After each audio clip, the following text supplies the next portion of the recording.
Tonight, a celebration of the Latin culture. This is Kevin Harlan along with Greg Anthony and Brent Barry. David Aldridge will be reporting from the sidelines. DA, take it away. Well, guys, since Devin Booker's been in the pros, he's been able to show his ability to create. He said at Kentucky, all I shot was catch and shoot threes. I was fitting in with my team, playing off of others. But my dad always taught me the fundamentals. I don't want to rely on one thing. Being good at everything is how you earn your spot on the floor. Kevin? He's doing it all, DA. Thanks. Opening night, Brent, always exciting. Technically, every team is undefeated with a lot of hope. You're just fired up. I mean, I am fired The up. NBA never stops, Kevin. We know this, right? Isn't it great, though? I'm so glad it doesn't stop. The offseason is just absolutely ridiculously exciting. So fun. So much movement and hope for franchises that, have struggled for a long time. And here we go. Hope springs eternal. It's opening night. The starters for the Utah Jazz. Conley runs the point with Mitchell flanking him. Bogdanovich out there with O'Neal. And it's Gobert in at the pivot spot, manning the middle. And for Phoenix, Saric and Ayton at the 4 and the 5. Booker and Bridges are the wings. And it's Paul in at the point guard. Now here's Ayton. Shot clock at 6. Lets it go from the wing. Paul can't get it to go. Conley against Paul. Conley dishes to Mitchell. Bridges with the board. Not sure what the D was doing there. Clearly a breakdown. You can ill afford to give a guy like him that good a look. And they don't want to get in a habit of giving him open looks from 3. First quarter still, but not who you want to leave open. Now here's Conley. He's coming off a 13-point game against the Thunder in Oklahoma City. Mitchell outside. Trying to get open is Bogdanovich. Again, Mitchell missing. Booker outside. Stolen by O'Neal.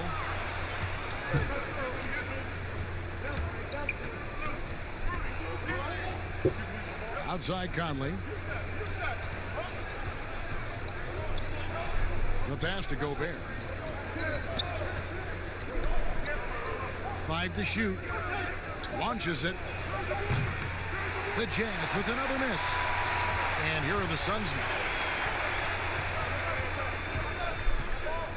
Just over a minute and a half played here in this one. To the paint and stolen by Bogdanovich. Mitchell looking it over. And he makes good on the layup.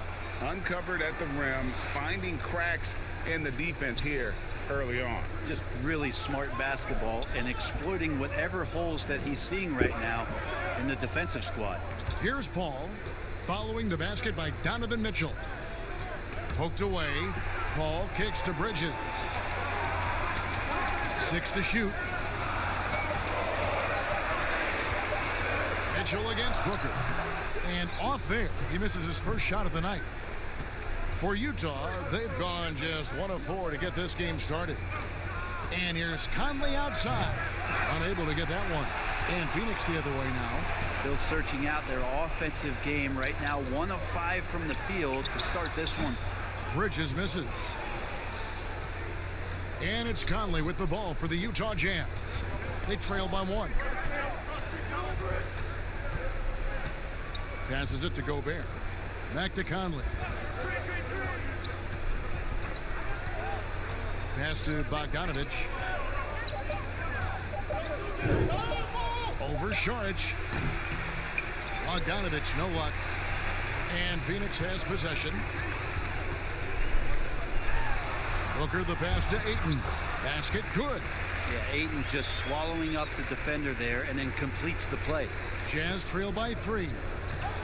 They need a bucket in a big way here to regain some confidence. Mitchell outside. And that one falls coming off Conley's feet. Mitchell's got 5 now. Now that's a high percentage look when the D doesn't fight over the screen. The coach over there just asking for one simple thing, and that's some effort got burned on that one. Just can make it so much easier for your teammate when you throw that lead pass that gets to him right on the money, whether that's on the run or in the shooting pocket. And foul on the shot, so he'll get a chance at the line. It goes on Devin Booker. Well, you might think at 6'3" in shoes, Donovan Mitchell is undersized for the shooting guard position. But his combination of strength and length, along with the athleticism, help him to hold his own.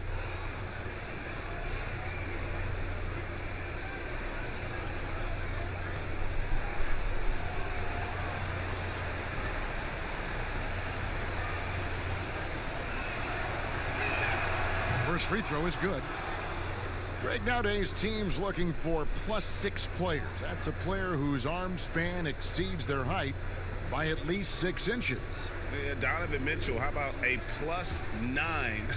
I mean, a little over 6'1" in socks with a 6'10" wingspan. Those long arms, the reason for the Spider nickname. That's also good. So he hits both free throws. And you ask around, his coaches and teammates love Donovan Mitchell. The way he carries himself, really infectious, upbeat, but also a born competitor. Jazz have gone just 2 of 7 so far. A little bit of a slow start for them.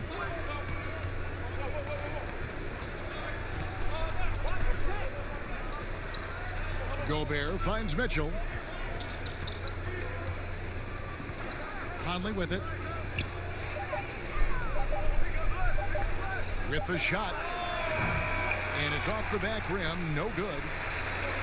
And going into the 2017 draft, Mitchell was a sleeper. Maybe even Greg to himself, he wasn't sure he was ready to make that leap. And you know, Kevin, it was the NBA players he was working out with in the summertime who told him, man, you're ready right now. And a season that saw him second in Rookie of the Year votes validated that and built his confidence. 2 points. That one goes. He seems to be always a step ahead of everybody else, with that time Chris Paul bailing out the team as the shot clock runs out. Mitchell passes to Bogdanovich. And no good. Had a chance to take the lead there. For Phoenix, they've gone 50% from the field to this point, 4 of 8. Here's Paul. And Ayton throws it down. Now, if Ayton continues to play with that kind of effort, possession by possession, he's a real tough cover. Conley dishes to Mitchell. 14 feet away. Here's Gobert. Some solid defense from Ayton. And he gets a lot of points right there at the rim, but the defense determined not to give up the easy deuce there. Ball finds Booker. Sharge with it. Suns moving the ball around. Bridges with it. For 3. Booker. A three-pointer is right on target. Catching and shooting with confidence. Devin Booker letting it fly. Jazz trail by 7. Timeout is called. First of the game for the Jazz. And Devin Booker, where would the Suns offense be without him? Probably bottom of the league if no Devin Booker slides on that Suns jersey. One of the purest shooters in the league and one of the most phenomenal young scorers that's come along maybe since Kevin Durant.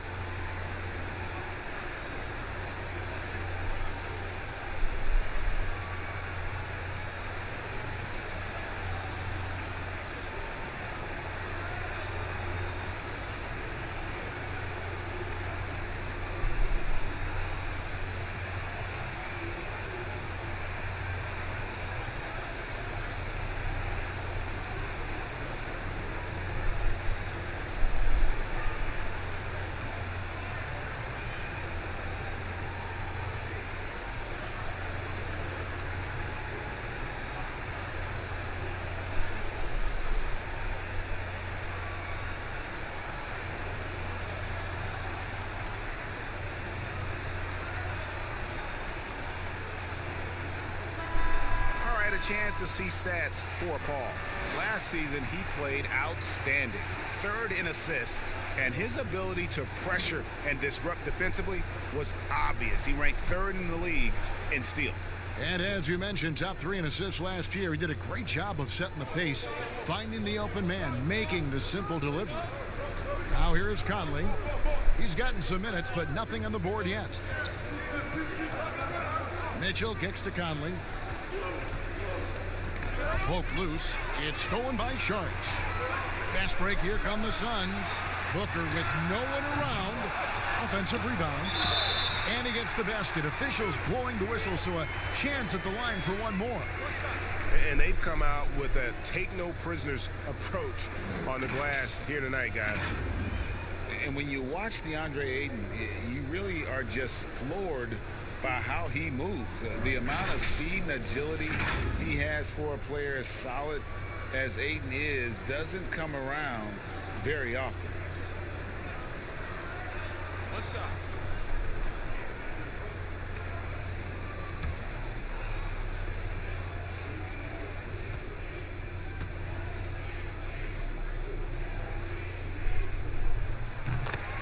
And those physical attributes of Ayton are so imposing. Greg, who does he remind you of? I mean, for current players, you see a bit of Embiid and how they both move so fluidly for 7-footers. From the past, I see a bit of David Robinson in his game. And the Suns making a change here. Carter's checked in.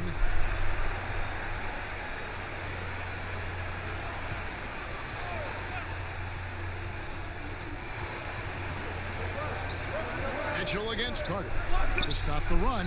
Mitchell's shot is good. Mitchell's got 9. Yeah, that's not an assignment that I want there, Kevin. I'd rather do math homework than to try and cover that guy.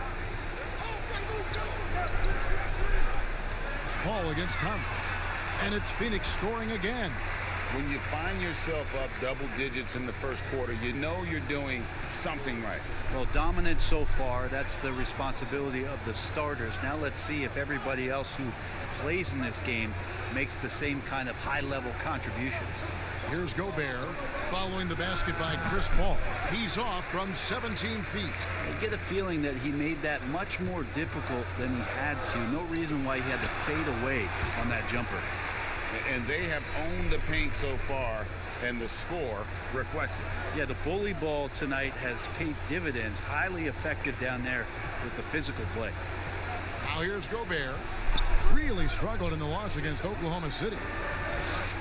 The drive by Mitchell. Played in with a nice touch off the glass. 11 points in the game. Feels like the other 4 guys have disappeared at this point. He wants to be the one to get them back. Charge outside. Bridges inside the 3-point line. Gobert pulls it in. Gobert's got his 5th rebound right now in the game. Here's Mitchell. That's good. Basket number 5 on a 5-for-8 night shooting. And he's clearly led the way offensively. The question is, can they ride him and get back into it? And here is Paul. Pass to Sharge. Over Conley. The shot by Sharge, no good. Jazz trail by 8. Conley, the pass to Mitchell. He kicks it to Bogdanovich.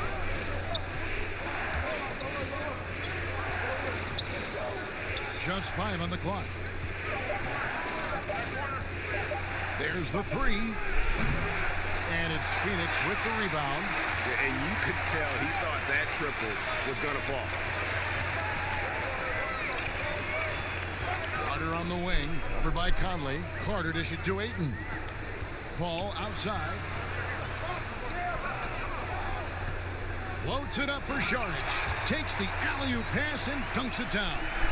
Displaying intensity right off the opening tip, especially on the offensive end. Yeah, if you walked in at any point during this game to watch 5 minutes of play, one team played harder. We know who that was. Here is Conley after the basket by Dario Saric. And here's Bogdanovich for 3. There we go. Now in the scoring column with that make, he is 1 for 4. And Bogdanovich is a consistent shooter from outside. Once he's in rhythm, he's comfortable from firing from beyond. Now here's Saric. He had a 24-point outing in their last game against the Trailblazers in Portland. Carter outside, fires from deep, buries it from three-point range. Their play on both ends has been superb. We'll see if they can maintain the momentum. Like tonight, that all the hustle plays have meant so much to this team. Now just sustain some of that energy and keep comfortable. And the Jazz with possession here. Phoenix able to drain the three. Good on the shot. 15 points for Donovan Mitchell. And there's a pattern starting to take shape here. They're working it inside and getting good shots from close range. Back to Paul. Lays it up and in off the pretty assist. And the Suns lead by 10. Always been so tough as Paul. These types of finishes are definitely not easy. Conley finds Bogdanovic. Back to Conley. Carter against Mitchell. The pass to Bogdanovic. Saric grabs the board. Saric has got his fourth rebound with that last one here tonight. Bridges against O'Neal. Over Conley. That's good from Paul on the assist from Bridges. And it's a 12-point Suns lead. Conley against Paul. 26 seconds left to play in the first quarter. Outside Bogdanovic. And he drops it in from the low post. Bogdanovic has got 5 points so far. And Bogdanovic, a reliable ball handler, solid at creating for himself with his dribbling. Carter outside. Offline with his three. DeAndre, he has been the guy making things happen for the Phoenix Suns. He comes away with 11 points in the quarter and is showing no signs of fatigue. Right back after this break. There's a great friendship between Melo, LeBron, Dwayne Wade, and Chris Paul. And Chris talked about where all that started. It's been a sort of long relationship. And you see that a lot nowadays. Star players developing friendships and GAs spending time with each other off the floor. Yeah, some people hate it because they want that bad blood you used to see, but no reason you have to hate someone to really compete against them. Welcome back, everyone. It's Noche Latina in the NBA as we resume action. What stands out to you from the Suns in this one? Boy, their offense looks really good when everyone's in sync. Terrific first quarter. They couldn't ask for a better one right now. Just a complete rhythm by all the guys who got some minutes. Wonderful start. And now let's check out the lineups courtesy of Gatorade, all fueled up and ready to go. Here's the second quarter of play. Taking a look at the Jazz. Bogdanovic out there with Joe Ingles. And it's Rudy Gobert. Then it's Donovan Mitchell. And it's Clarkson in at the two spot. And on our sideline, our reporter, David Aldridge. Well, Kevin, coming into the 2017 draft, Donovan Mitchell wasn't sure he was ready for the NBA. Mitchell said, I worked out in the summer with Paul George and Chris Paul. They were the ones who convinced me to keep my name in the draft. They said, look, you're good enough. Just go out there and show it. Kevin, through a couple of seasons in Utah, that's exactly what Mitchell has done. He has made an instant impact on the NBA and the Jazz. EA, thank you. A slight advantage for them in the rebound department, but that oftentimes is all it takes. Now here's Kaminsky. D right on him. Unloads. Phoenix no good that time either. And so Clarkson will bring it up for Utah. They haven't allowed any points in the second quarter. And with this summer's acquisition of Mike Conley, Greg, the Utah Jazz hoping to make a step in the West. And really, Mike Conley, their best point guard since they traded away Darren Williams back in 2011. Alongside Bogdanovic, a big upgrade offensively, and he can hold his own on the defensive side as well. Here's Paul. Following the basket by Donovan Mitchell. Baines passes to Kaminsky. Makes it off the glass. And the Suns lead by 6. And they've repeatedly probed inside in the first half, guys, and it's paid off. Mitchell against Carter. The wide open look here for Ingles.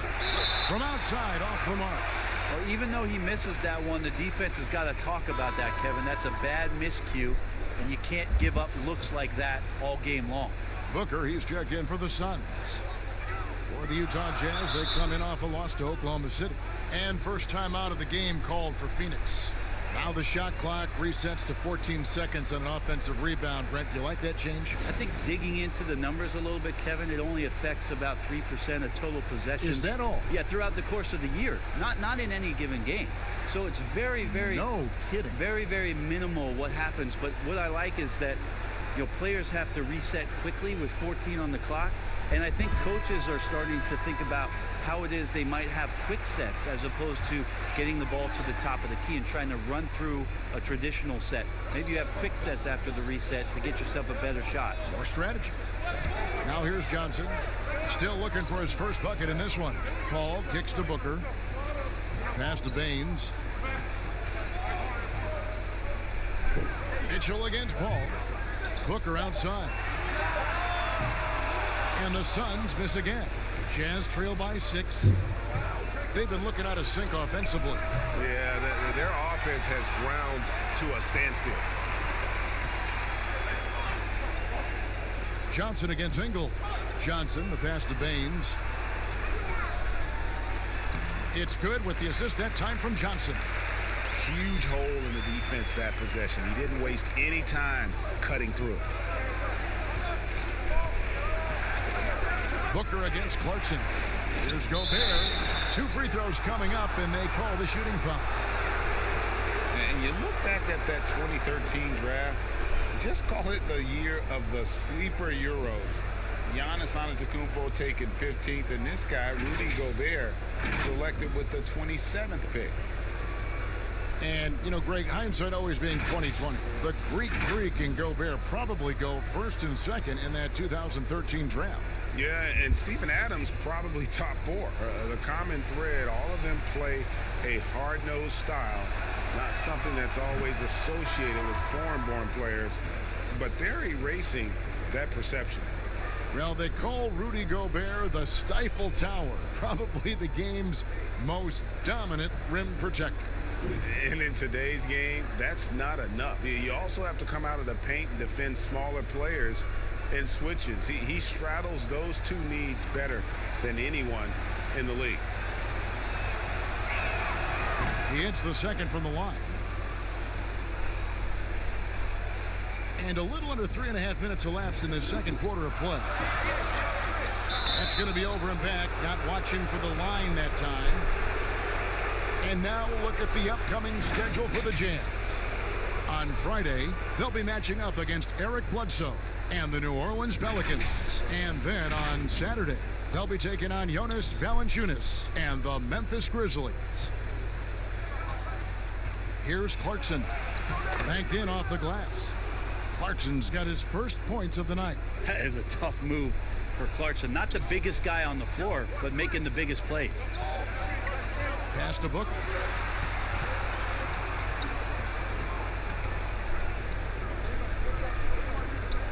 Shoots over Clarkson. No good on the shot, a bit long that time. Nothing seems to be going down for him today. Here's Ingles. Johnson with the defensive effort. Those are chances almost always you can rely on him to get you 2 points, but the D just enough to keep him out of rhythm. Now here's Paul. 8 points for him. Back to Johnson. Kaminsky finds Booker. Shot clock at 6. Over Bogdanovich. And again, it's the Suns missing. Jazz trail by 5. Pass to Gobert. Moutier dishes to Clarkson. Gobert the pass to Clarkson. Johnson with the block. And the ball goes out of bounds. Last touch by Johnson.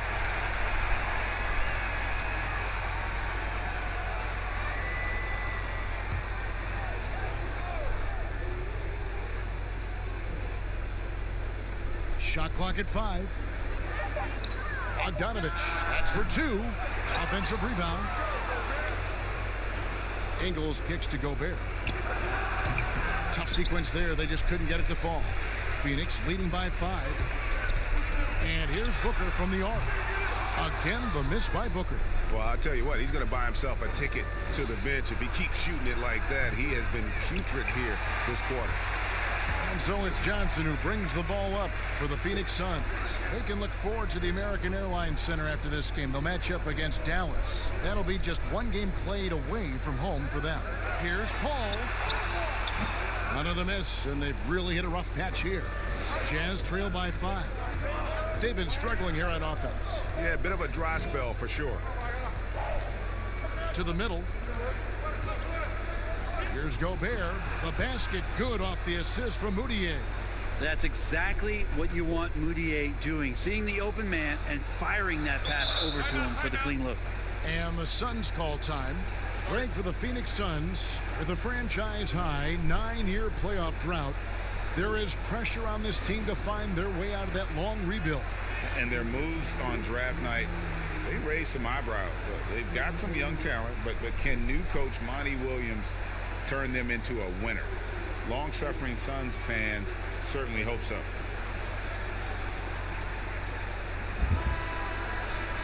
Here on the 2K leaderboard are the rebounding leaders from a season ago.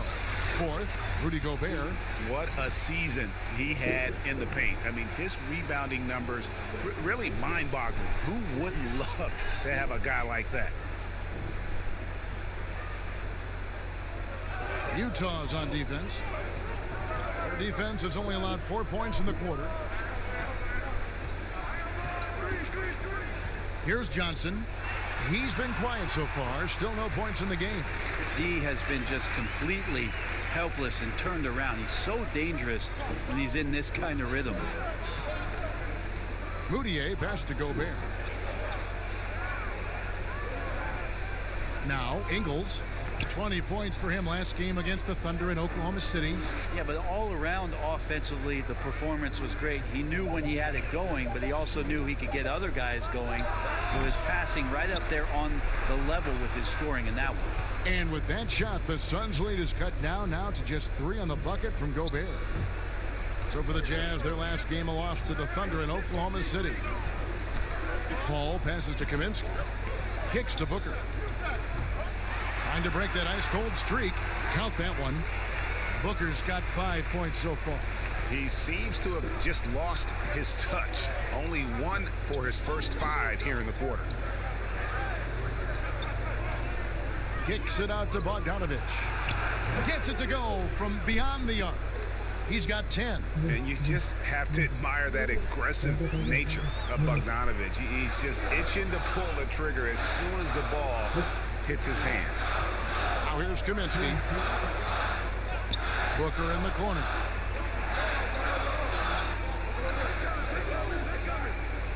Just 5 to shoot. Inside. Here's Paul. But he recovers it. Attacking the paint, making an adjustment. The defense is right there, but that's a terrific effort by Paul. Now, here's Clarkson. 9 points last game.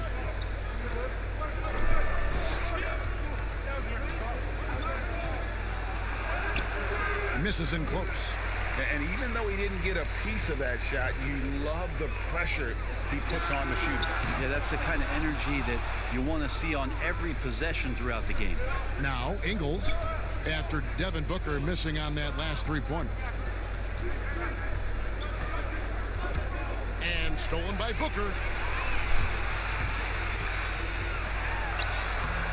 No good with the layup.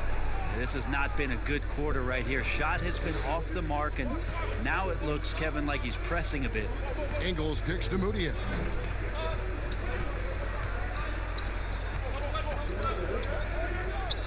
A floater, and it's Phoenix with the rebound. Johnson's got his 5th rebound right now in the game. Booker. Again, the miss by Booker. Jazz trail by 4. Moutier pass to Bogdanovich, and he stuffs it. What a pass to set him up.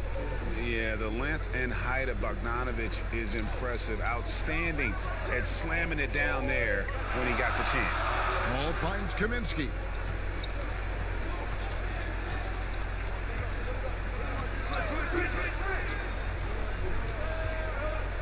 Back to Paul. 6 on the shot clock. Booker in the post. He's covered by Clarkson. A nice shot by Booker. Finishes like that are pretty impressive from Devin Booker, who we know is a great outside shooter. Clarkson against Booker. Count the basket. Clarkson's got 4 this quarter. And so Booker will bring it up for the Suns. They've held a 12-point lead earlier.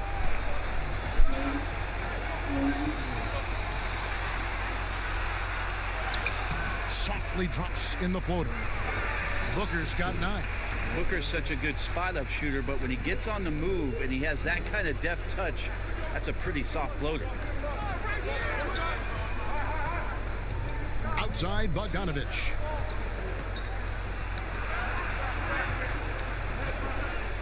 Clarkson on the wing. Down to 5 on the shot clock. Moutier dishes to Ingles. And Baines pulls it down. The struggles just continue this quarter. They can ill afford to have this many empty possessions. Well, Booker has established that he can score and now showing that he can play make. Jazz trail by 7. Moutier with the ball. Still getting warmed up offensively. No scoring yet from him.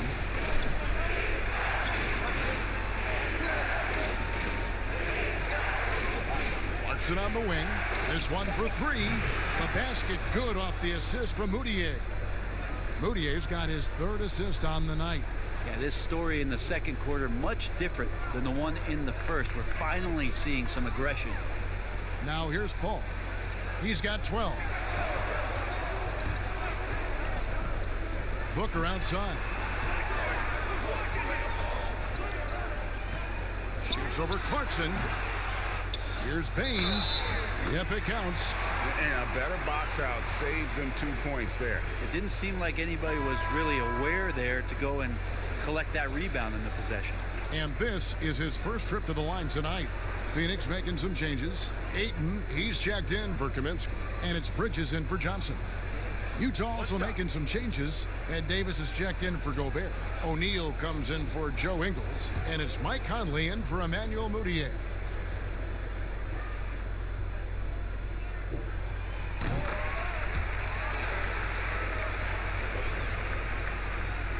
.44 seconds left in the first half of the game. And if they're thinking they can get a 2-for-1 here. Yeah, I'm looking forward to what they're going to run here. Got to run a good play. Out of bounds. Phoenix takes possession.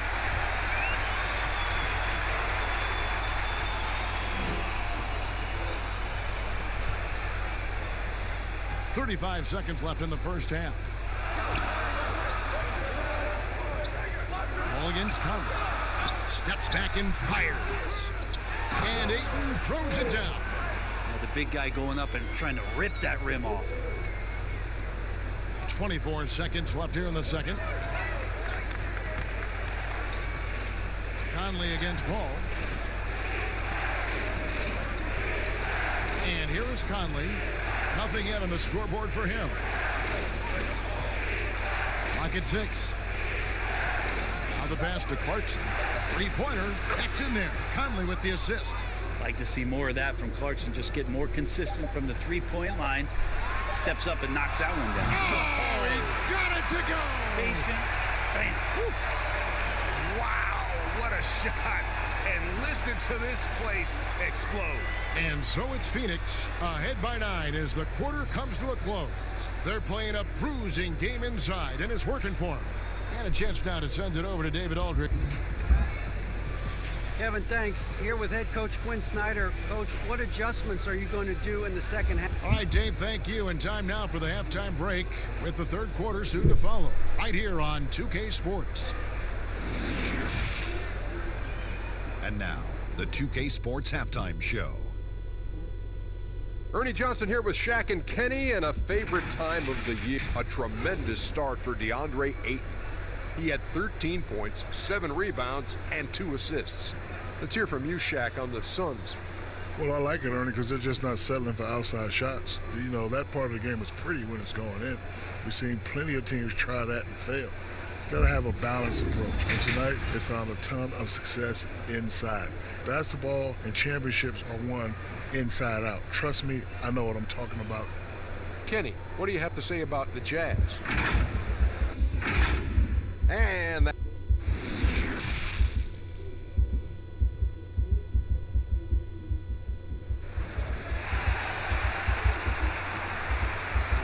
And we've got third quarter of basketball for you. 2 quarters in the books. It's been one outstanding game from Donovan Mitchell. And guys, we saw just how tough he can be with a step to the rim. Great job of just attacking that first half. Yeah, nice job of carving his way to the inside with some ease. Not much resistance out there. Bridges and Saric make up the forwards. Booker out there with Chris Paul. And it's Ayton in at the 5, home in the paint. That's the 5 to begin the second half for Monty Williams. Booker the pass to Paul. A floater. And Saric kicks to Booker. And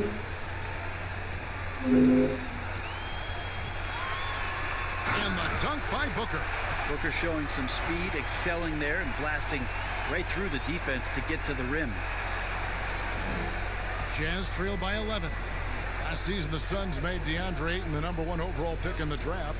They had no hesitation, Greg, in making that call. And when a player like Ayton, who was in the Rookie of the Year combo from the get-go, is available, you have to take him. Not only is the upside sky high for Ayton, but he was an impact player from day one for the Suns. A nice shot by Booker. And defensively, they are on their heels every time the ball comes inside. Here's Conley. He's been patient so far. Nothing on the scoreboard yet. Draws contact on the shot, and now a 3-point play chance as he'll head to the line. Well, there it is. 0 of 3 to start the half, and finally something finds its way through the net. Well, Mikal Bridges tagged as a 3-and-D type player in the draft, still finding his way a little bit in terms of the NBA offensive system and where it is that he can be effective. And the whistle blows as the basket counts, and a 3-point play chance right here. One free throw coming up. Yeah, Chris Paul is not afraid of getting hit, whether it's him initiating it or anticipating it. Plays through that contact well. Now this team looking to utilize Bridges in a number of roles as he learns. And Bridges maybe has to take a back seat to what Ayton and Booker do for this team. It's a nice spot to settle in as the attention is on those 2 players. He can carve out a nice role here and continue to improve on some of his weaknesses in the offseason.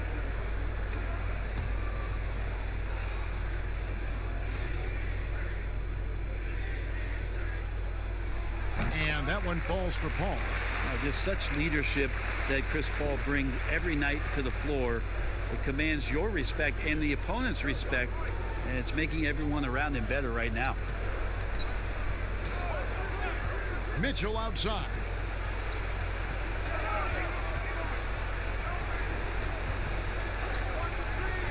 Five on the clock, and stolen by Booker.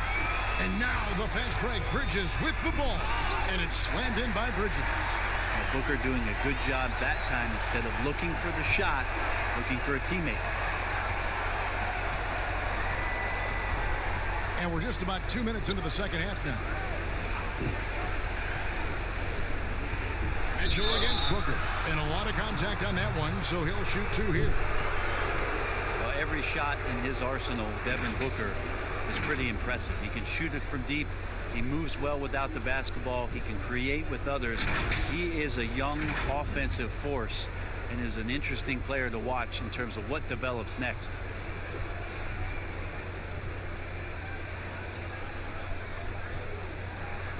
take a break. Take a break. 2 shots.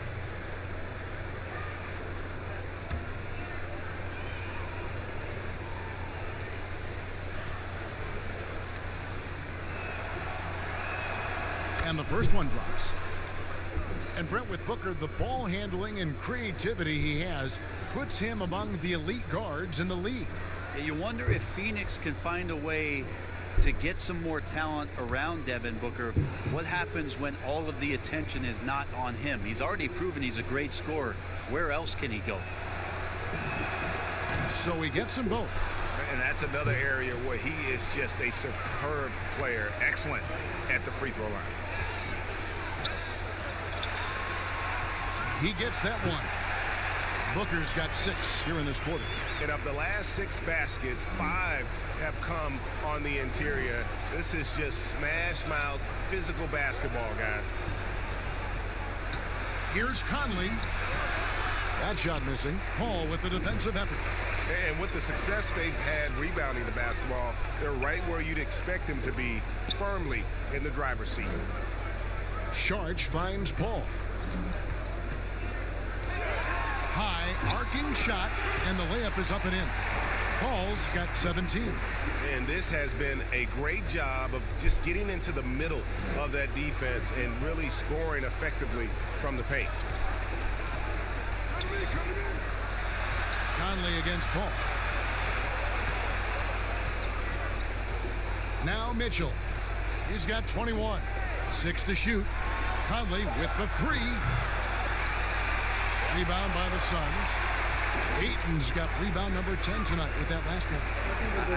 I've not seen him shoot this poorly, guys, in a game this season. Played in with a nice touch off the glass. He's got 15. And what a great start to the second half. They've hit everything they've looked at thus far. Paul with the steal. And here we go. Paul heading to the hoop. Good. And the Suns lead by 21. Well, great instincts of Paul there. Solid at creating havoc in the open court and then coming up with a steal. Conley the pass to Gobert. Shooting foul as the whistle blows. He'll shoot 2 free throws. Brent, with offensive rebounding, which players can you count on to create second chance opportunities every game they play? Well, Giannis in Milwaukee does a pretty good job with his length, grabbing boards and being able to go back in and cause some problems for the defense. Rudy Gobert is always around the rim, both defensively and offensively. DeAndre Jordan did that for years. It'll be interesting to see, if he could continue that role down there to be a putback and a stick-back guy. And he knocks down the first one. And even though they're down, they are putting on a show at the free throw line.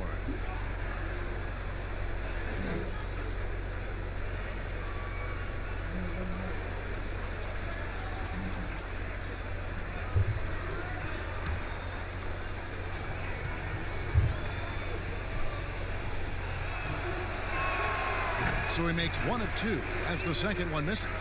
And they've got a big lead, not just on the scoreboard, but really in the rebounding numbers as well. Bridges dishes to Booker. Another shot. And another shot. And he lays it up and in. Booker's got 20 points. The plan of attack is obvious. Get the ball inside and go strong to the rim. Mitchell outside. Conley against Paul.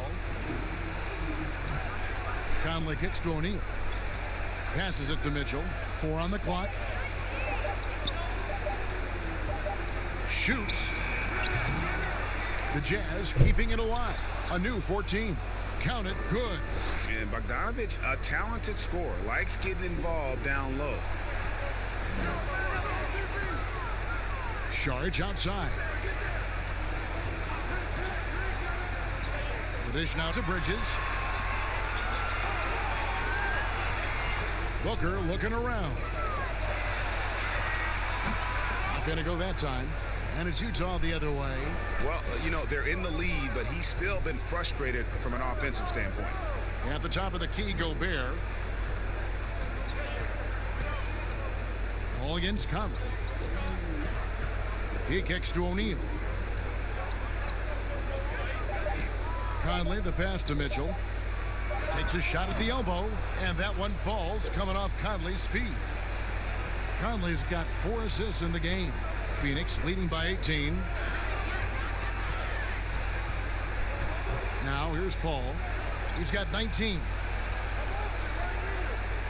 O'Neal comes with the double team. Back to Bridges. And it's slammed in by Bridges. That's a good find from Ayton, understanding the defensive scheme, and he just waited for his teammate to be open. And the Jazz call time here. And they're allowing too many points in the paint. Coach is going to let them hear about it. Yeah, coach knows that. They know that. In the timeout, they're going to hear about it, make the adjustment.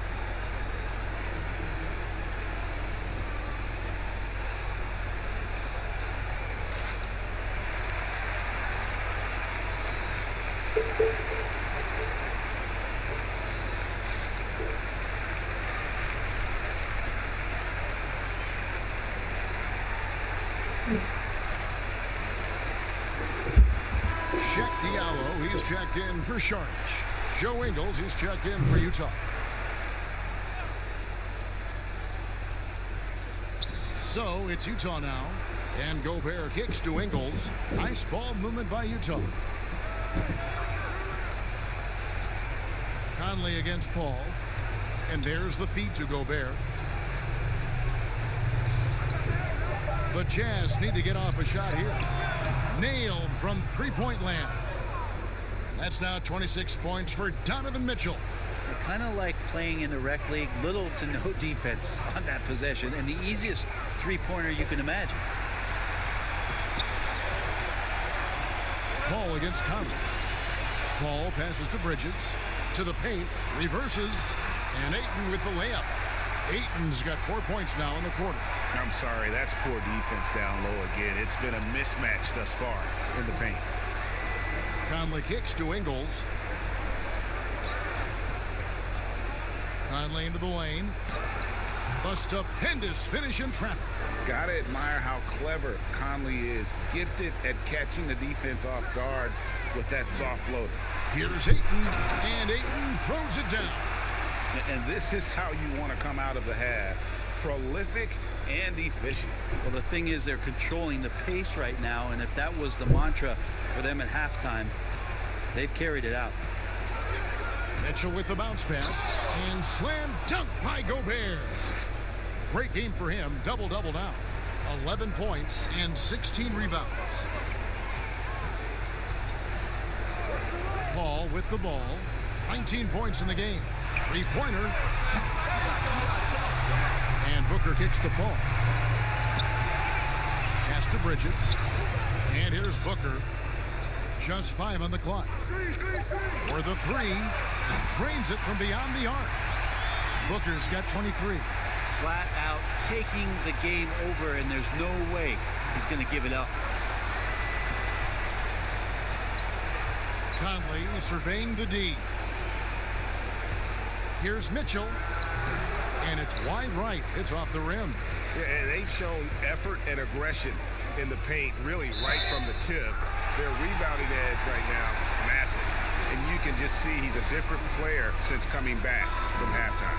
The Suns shooting their 4th attempt at the free throw line right here. And just to mention, a season ago, they were very comfortable at the line, hitting about 78% of their free throws. And the Jazz making a change here. Clarkson's checked in.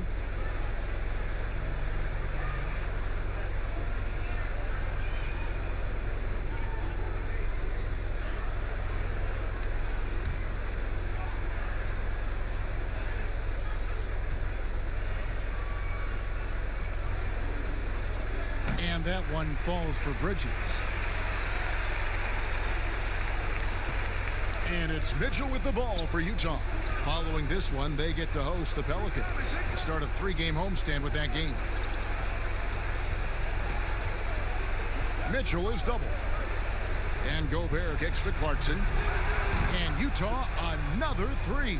Show of confidence right now from Jordan Clarkson and his jump shot. And it seems like Jordan Clarkson may have found his niche, Greg, as instant offense coming off the bench. A perfect fit for a scoring-minded combo guard. Clarkson able to create his own shot and comfortable pulling from all 3 levels. 13 feet away. And there's another one for the Jazz. Well, he's been carrying them all night on offense, but at some point, he's going to need some help. Pass to Booker. Now here's Diallo.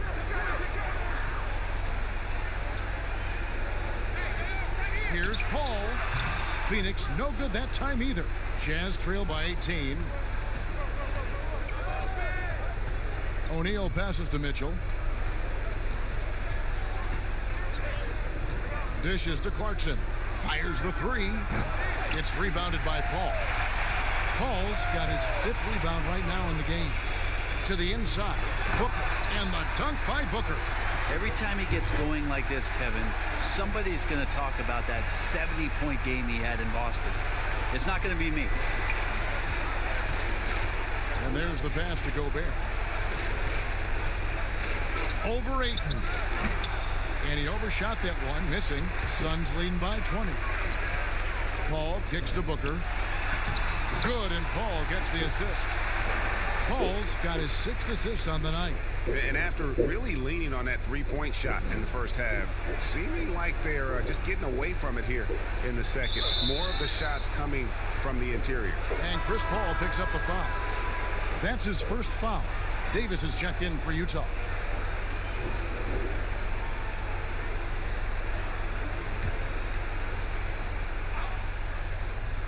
Here's Mitchell. 28 points for him. Out of bounds. Phoenix will take possession. A moment to check out DeAndre Ayton here. He's coming off an excellent season. 10th in field goal percentage, and he did his share on the glass, battled his way into the top 15 in rebounds per game. And you know, back to his tremendous efficiency shooting last season, top 10 in the league, his dead-eye shooting creates so many opportunities for that offense. Here's Paul. Up again. It's good on the putback. They're finding lanes to the hoop now with consistency. 5 buckets in a row from the paint. Mitchell against Paul. Mitchell dishes to Clarkson. They double him with Booker. Clarkson passes to O'Neal. 4 on the shot clock. Finds the open look, and it's on target. O'Neal's got his first points in this one. And not being as aggressive from the three-point line anymore. They had a lot more attempts in that first half. And the shot goes in. 21 points for Chris Paul. There's always these nights where Chris Paul tends to get a little bit hungry on the offensive end. We're seeing it play out here. Clarkson kicks to Ingles. Booker against Clarkson. Lets it go from 11, and that one hits back iron. Phoenix has gone past the three-point line for 13 of their shots. 6 of 13. And it's Ayton missing. And what should have been a simple pass and finish ends up in a missed opportunity on that alley-oop attempt. Yeah, you'd like to keep things a little more simple, and that was a play that didn't quite develop the way they wanted it. Passes to Clarkson. Over Booker. Here's Davis. And that's good. A nice job in the glass as they pick up 2 on the second effort. That's the energy Ed Davis needs to play with consistently. Big-time finish on the rebound. And here's Booker. Paul outside for 3. Good. A nice assist from Booker. Booker's got assist number 5 here tonight.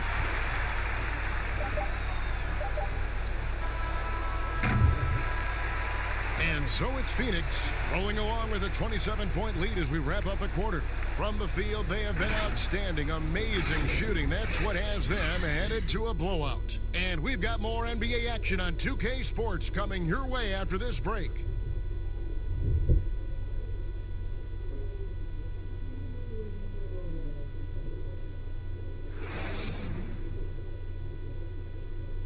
And now let's go back to a play from earlier as we show you our State Farm assist of the game. Yeah, an easy choice tonight. Look at the precision on this pass. Put it on a platter form. Well, there's a way to break down the defense with the handle, but you can do it with the pass. Prime example of that right there.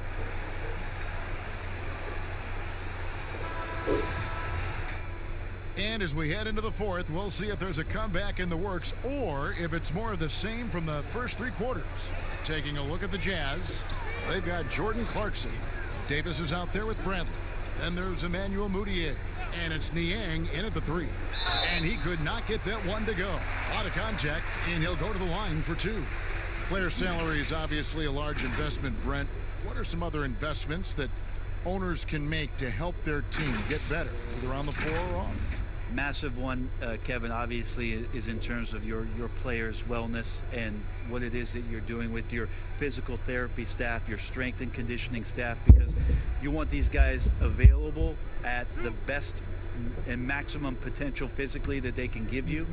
A lot of teams, quite frankly, in the past couple of seasons, Kevin, looking into other ways, holistic therapies, mental approach that they can have mental wellness for their players as part of their programming. So teams that think you build some beautiful practice facility and just let the guys go bounce the ball around and shoot are absolutely missing. Right? Yes. Yeah, they're missing the boat on what it is that their players require, need to be complete as people. Good on both. Here's Clarkson.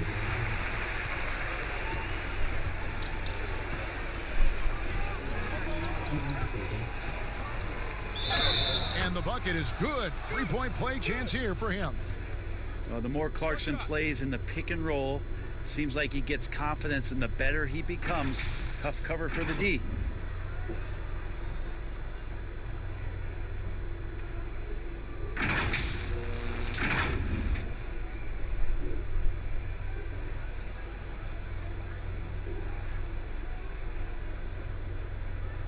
Mind the lanes. Mind the lanes. One shot.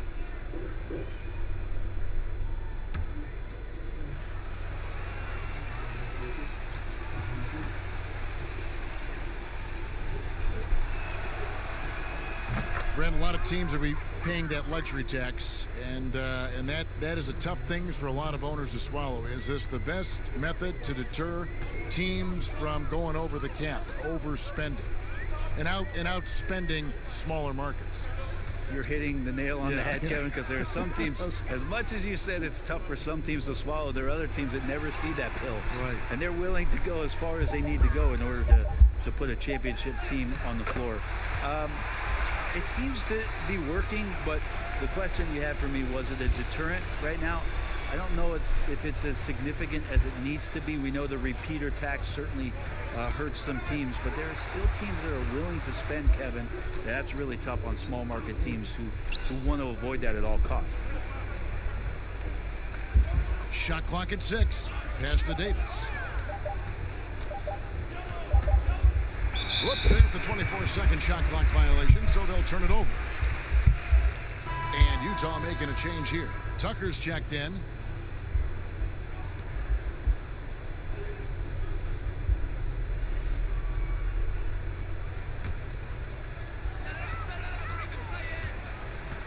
Here is Carter. He dishes it to Johnson. Nice ball movement by Phoenix. Back to Kaminsky.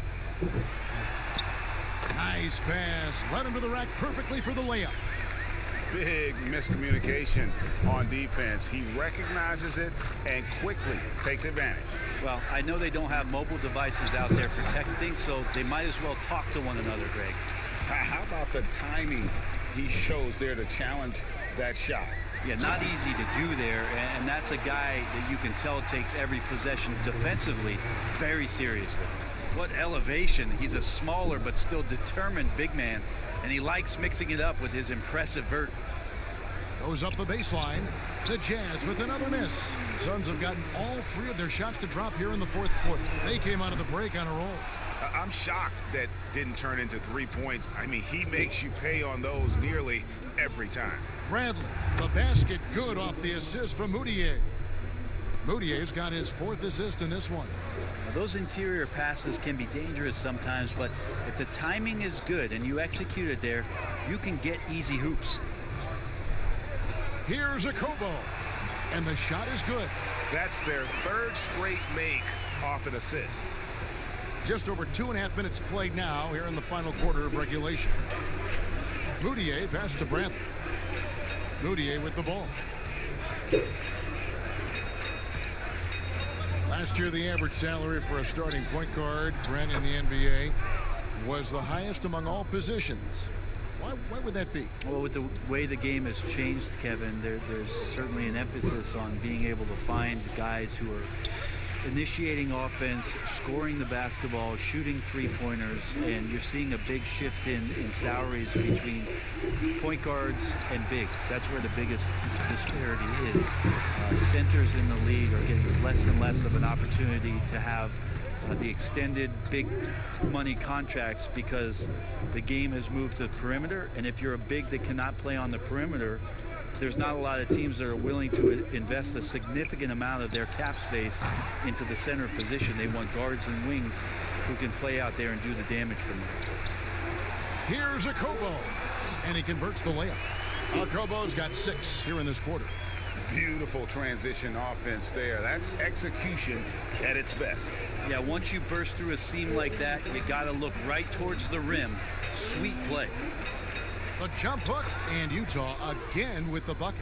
Got to talk on defense. That left him all alone. The Suns have gone 5 of 7 from the field since the beginning of the fourth. Strong work at that end of the floor. Pass to Johnson. Here's Okobo, guarded by Tucker. Carter drives in. That one drops for him. And we're seeing some great ball movement out of this group, guys. Jazz have gone 4 of 7 from the field since the beginning of the fourth. Now, here's Tucker. He's tightly guarded. Moutier looking around. 5 to shoot. Kicks it to Davis.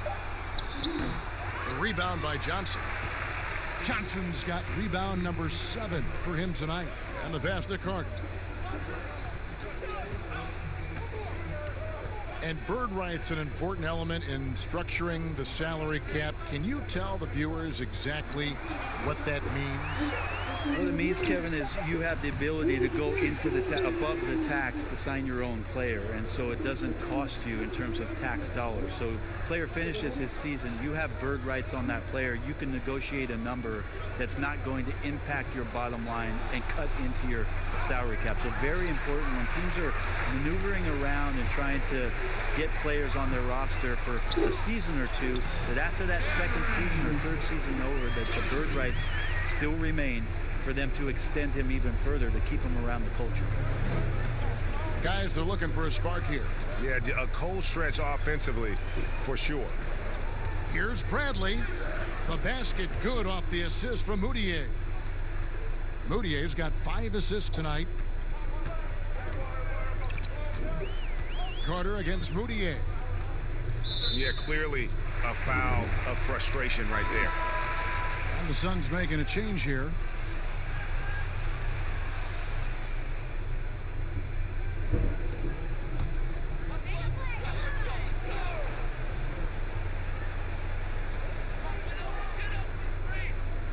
Johnson outside.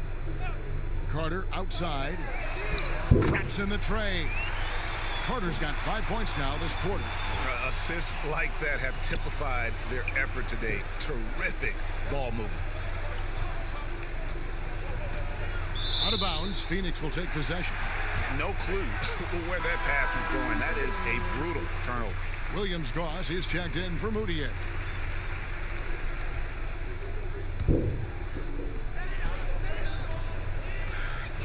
Now Carter. For so long, the U.S. has been the country to beat in international basketball play. But there are some big-time challengers around the globe emerging. Well, Serbia and Spain continue to be competition that the U.S. takes extremely seriously, and I'm not saying they don't take everybody that they step on the floor against with tremendous amount of respect. We know from years in the past that Argentina had its golden age with the players around Manu Ginobili and Oberto and Nocioni, but that seemed to be a timing thing for the Argentinian national team. Spain and Serbia will continue to be impressive and continue to push USA basketball in these international tournaments and Olympic play. First one falls for him.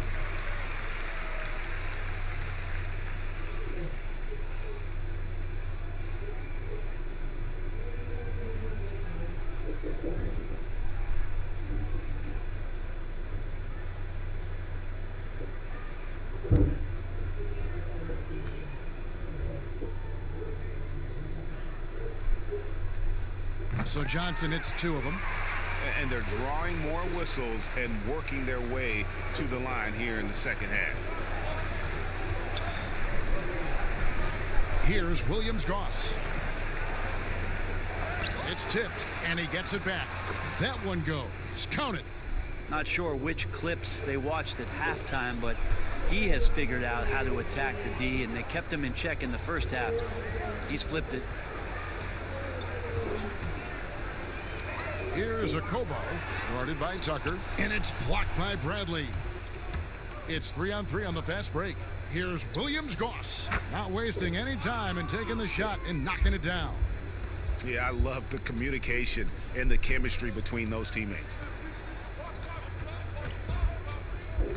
Here's a Kobo. Passes it to Diallo. And 2 free throws coming up, unable to get that one to go with all the contact. It goes on Ed Davis. But when it comes to choosing, Brent, the MVP, the Coach of the Year, the Rookie of the Year, all these different great awards, do you like the current voting structure for these big awards right now? I don't mind the current voting structure. I don't know how you get away from what it is that, in terms of handing people ballots to figure out who it is that they think have earned those awards throughout the year, Kevin. What I don't like about the structure is that you have media members who are voting on things that have huge financial ramifications for organizations. And when that stuff happens with a player who's going to earn a supermax contract because he made an all-NBA team, what you're going to start doing is restricting smaller market teams from being able to afford the ability to keep their star player with the team. And so that needs to be fixed, and fixed immediately. I do not like the media. Wait a minute. Wait. That's I am the media. You are the media, Kevin. Strike that. Let's rewind. Can we delete that?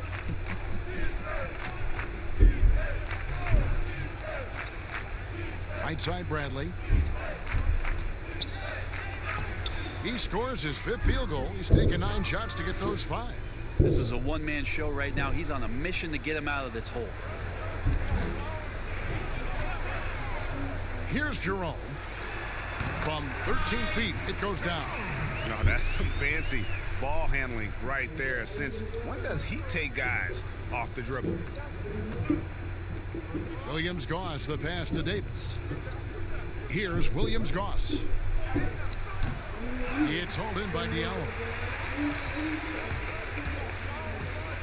Here's Jerome.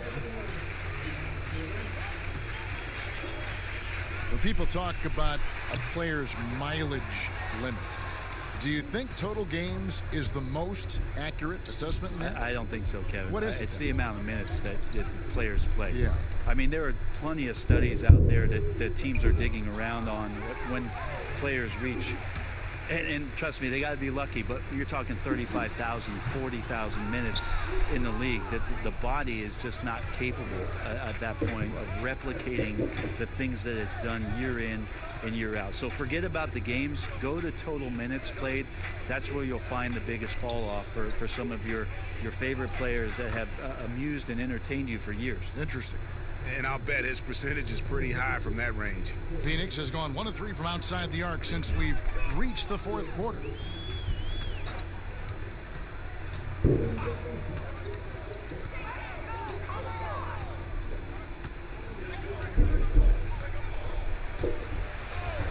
Five on the clock. Pass to Johnson. Phoenix needs to get off a shot. And Davis sends it back. Great anticipation. Davis light on his feet and using that 7'2" wingspan sends that one back. Whistle blows. Bucket is good, and he'll have a chance at the line to make it a 3-point play.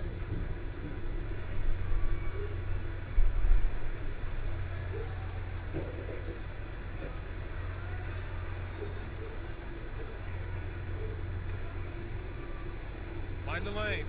Mind the lanes. 1 shot.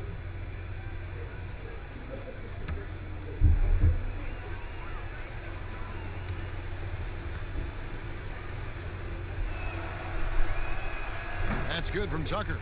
Brent, when we talk about home court advantage, do you feel it's the same as it used to be? It has that same impact? I do think it's still hugely important, Kevin.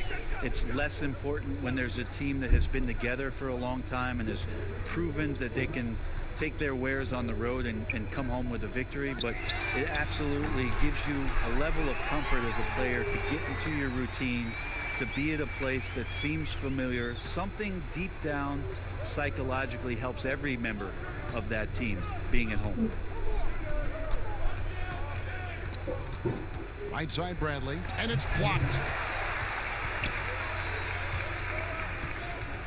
1:44 left in the fourth quarter. That's to Diallo.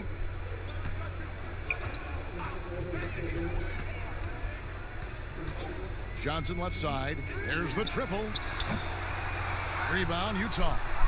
Well, guys, this was never really a contest, just a total obliteration, if you will, and you can safely say mission accomplished now for the Suns. This was a team performing to its fullest capability. A hugely satisfying win, a game that not many will soon forget, and on the other side, one that I think most will try to forget. And it'll go down as their first official win of the new year.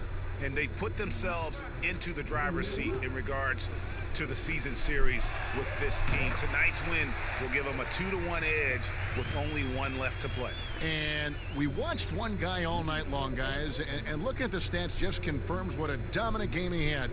What a night tonight it was for DeAndre Ayton.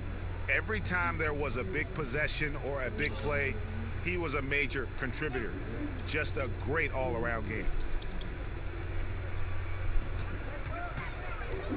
43 seconds left in the fourth.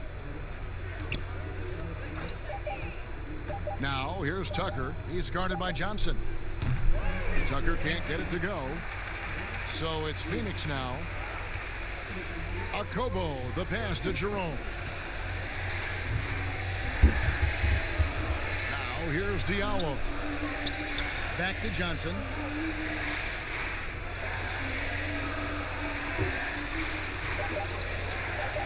The pass to Akobo. From deep. Diallo, the pass to Reed.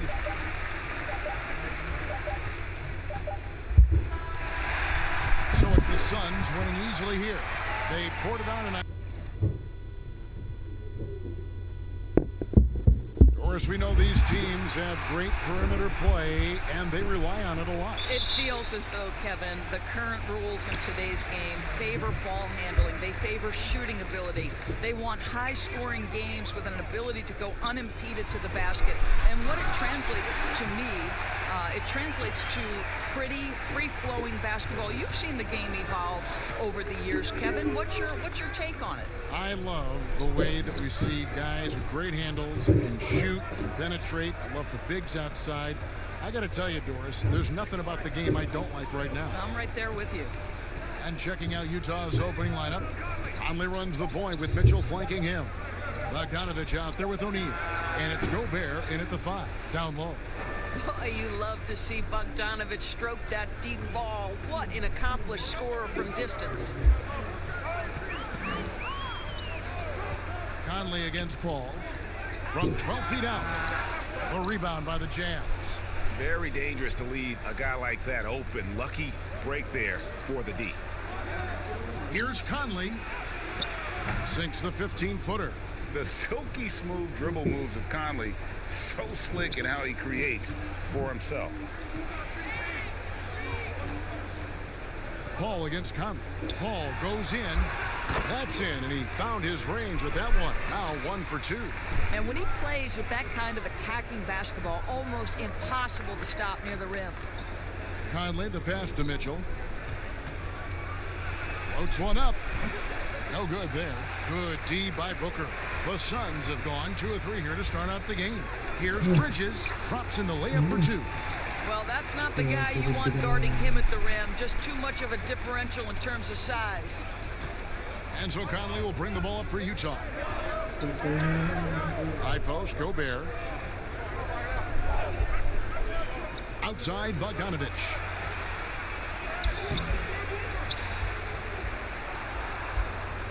Back to Gobert. Some solid defense from Ayton. Boy, in that close, he's almost automatic. Boy, that's pretty good defense. Wow. Here's Saric. That one off the back iron and out. Boy, against so little defensive pressure, you have to convert that. And the dunk by O'Neal. And he wasn't about to do anything that would get him in trouble there. Nope, up and in with a one-hand finish, the most basic possible. Now here's Saric. He had a 24-point outing in their last game against Portland. The other thing I thought was big, guys, was the incredible night he had on the glass. No one wanted any part of him down there. And he likes to get in a rhythm early. Nice triple. Paul with the steal. And here we go. Fast break. Paul's got it.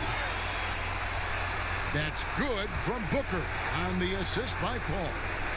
Booker's got 5 now. The vision, the timelessness of Chris Paul's game. For many years, he's made everyone around him better. Booker against Mitchell. Back to Conley. And he drops in the layup off the glass. Well, to me, it's critical that Mitchell continue to focus on hitting the guys who are open. We know he can score the ball. He has a chance now to catch up with the 4th member of our crew, Hall of Famer David Aldridge. Thank you, Kevin. Well, I briefly spoke with Coach Monty Williams. These teams are tied 1-1 in the season series, and I asked him what the keys were to winning tonight. He said they have to find a way to get around the rim protection they're about to face. He wants his guys to be aggressive, but smart about the shots they take. We'll see if they have listened to him, Kevin. Thanks, D.A. And, hey, if you want to get out early against a good defensive team, Greg, it's going to require some great play calling. Finding the weak link and then finding a way to exploit it. No one said it would be easy. And making good use of mismatches. Know the scouting report. Attack those weaknesses.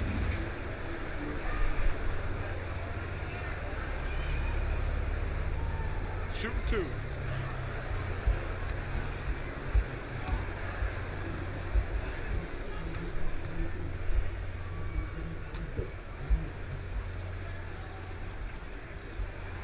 And the first one at the line is good.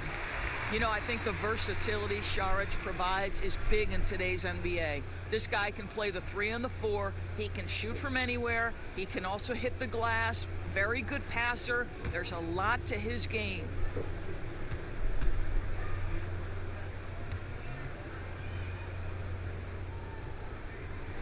Saric nails them both.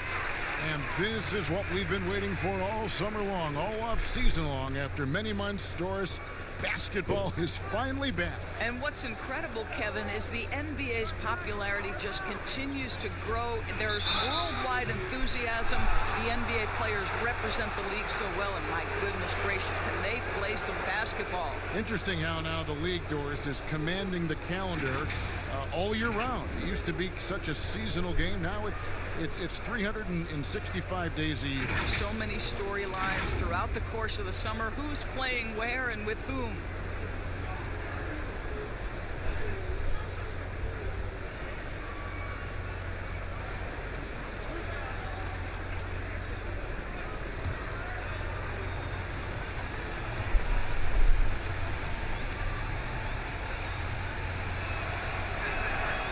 Free throw good, Conley. Well, you look at the Suns going forward. They have got to believe a big part of the puzzle is DeAndre Ayton. This guy was the #1 overall pick in last year's draft.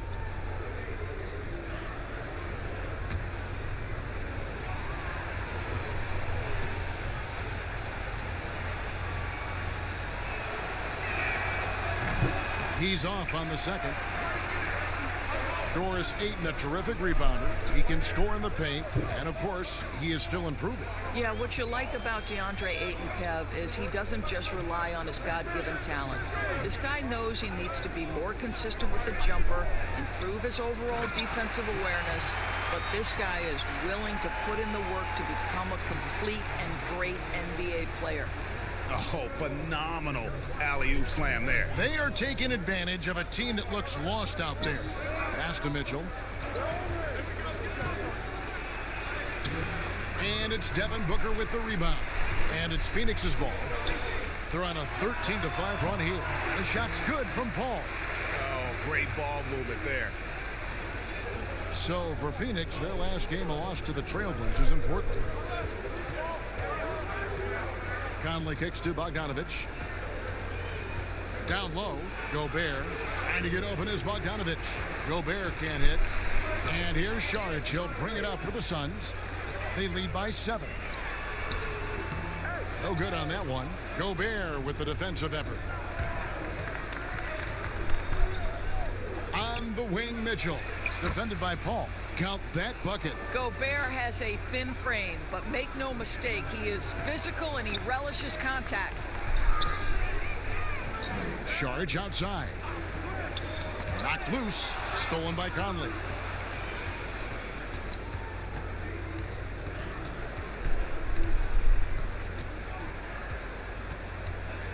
The pass to Mitchell. Shoots from 14. Oh, and that one had the right spin on it, and it is good. Yeah, Donovan Mitchell in the mid-range making great use of what the defense is giving him. Saric outside.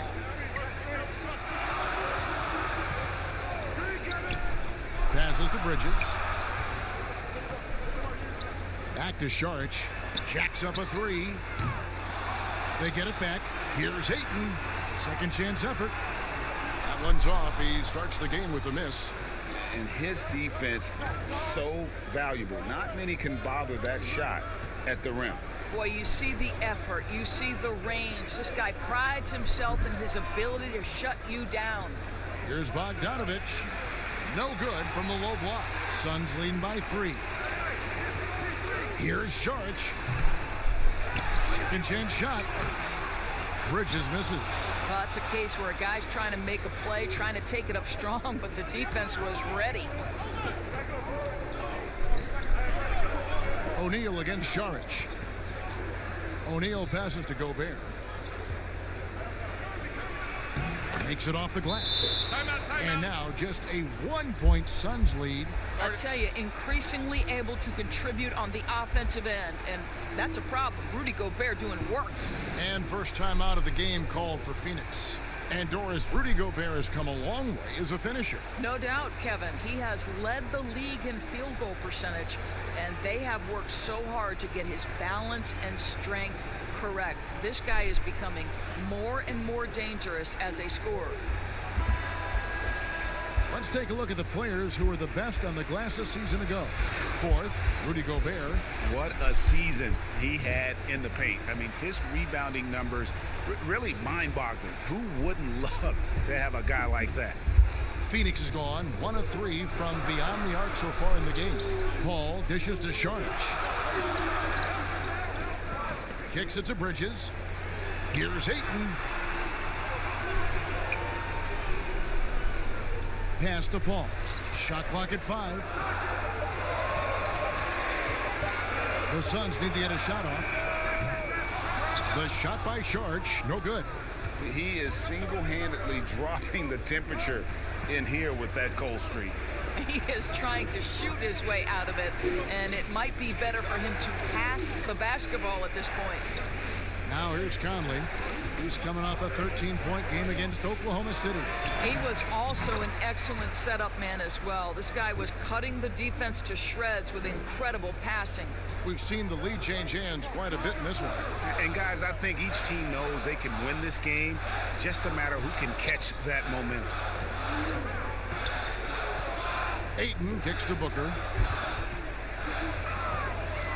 Trying to end the drought. Second shot opportunity, and that one is off. Gobert with the defensive effort. For Utah, they've gone 8 of 15 from the field, shooting above 50% here tonight. And it's Mitchell with the jam. How about the athleticism of Donovan Mitchell? 6'3", but boy, can he get off his feet. Timeout called, the Suns.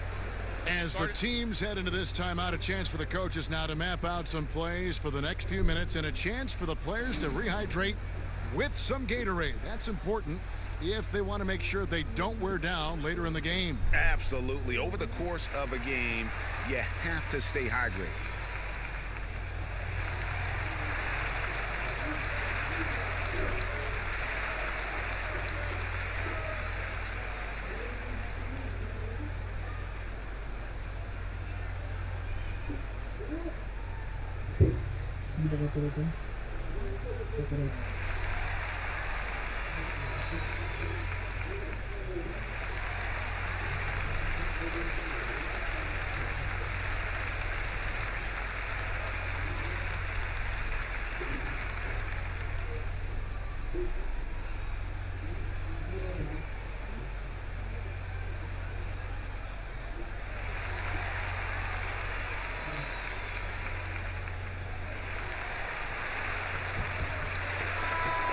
The Suns making a change here.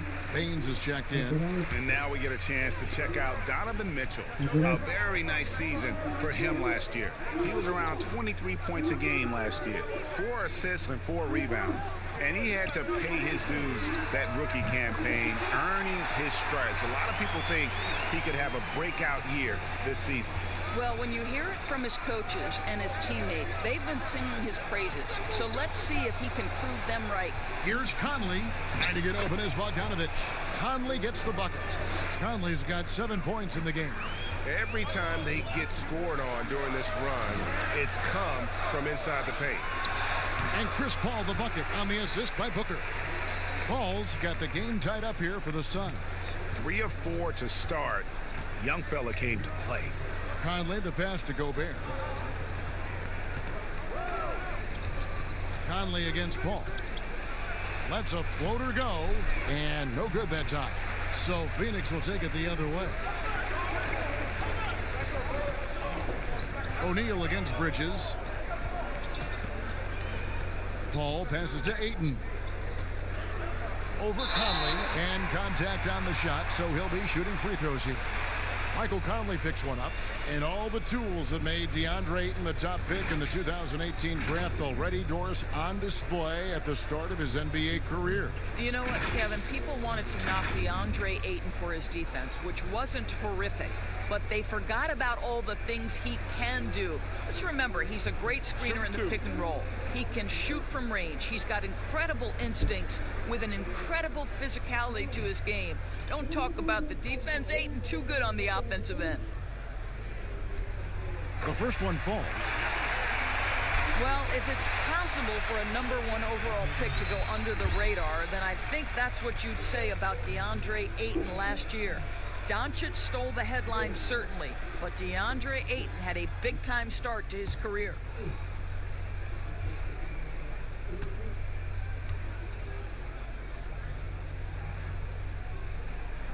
Ayton hits them both.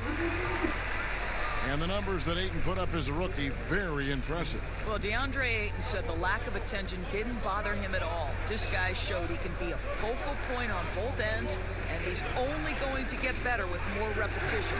Mitchell wide open. It's hauled in by the Suns. I think he's got to settle down, because right now it feels like he's rushing, like he's forcing some shots. This quarter he has been completely bothered.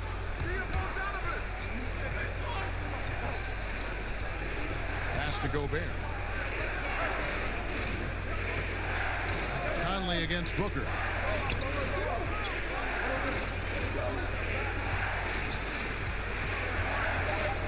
Mitchell against Paul. It's deflected. Boy, really tough to score on DeAndre Ayton.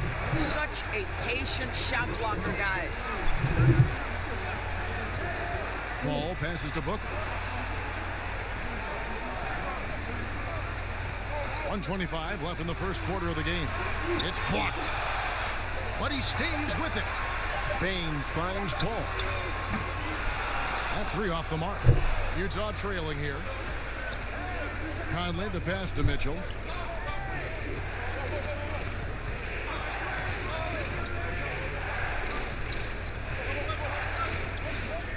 Outside Bogdanovich.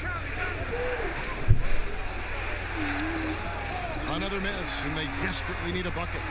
And the activity he shows around the rim is why he is such a respected defender. And what you love about his work defensively, the ability to challenge and change shots without fouling.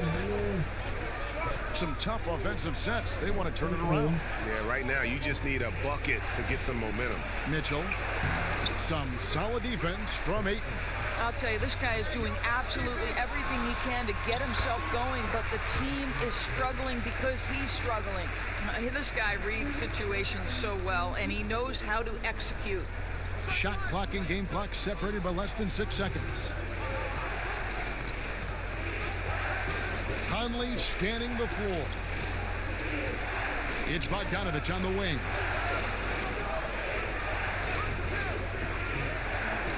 From the line. And it's out of bounds. Utah able to retain possession here.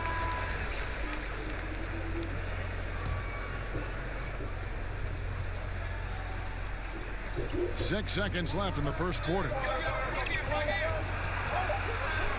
Puts it up from 15, and that would have counted, but his shot was off the mark this time. And so it's Phoenix with a 6-point lead at the end of the quarter. And they've done a phenomenal job down low, so many of their points coming right at the rim. And we'll be right back after this.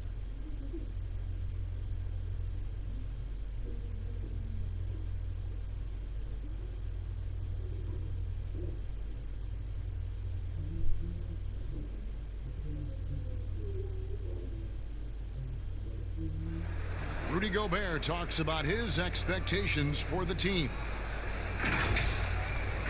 Every year I want to keep getting better, and you know, people didn't really believe in our team a few years ago. They were kind of, you know, laughing at us. When I say I want to win a championship, people are laughing, but I believe that we're going to win a championship.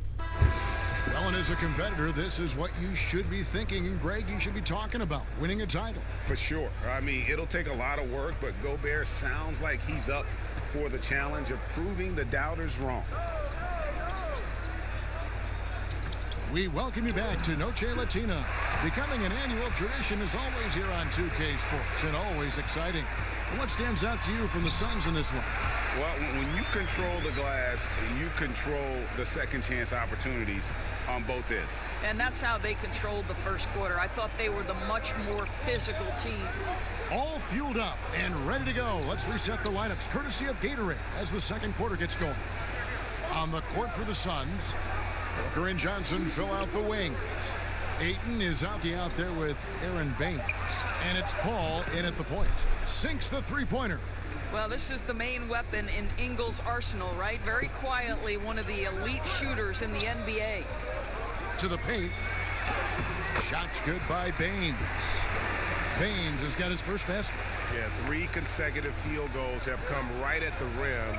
The D had better start buckling now. Moutier dishes to Clarkson.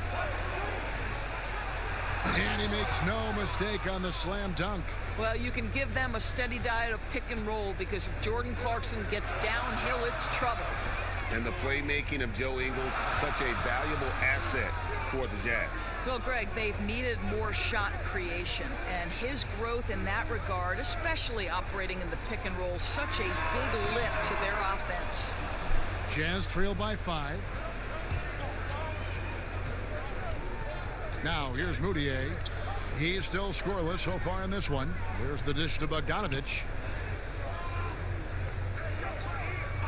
Ingles with the ball.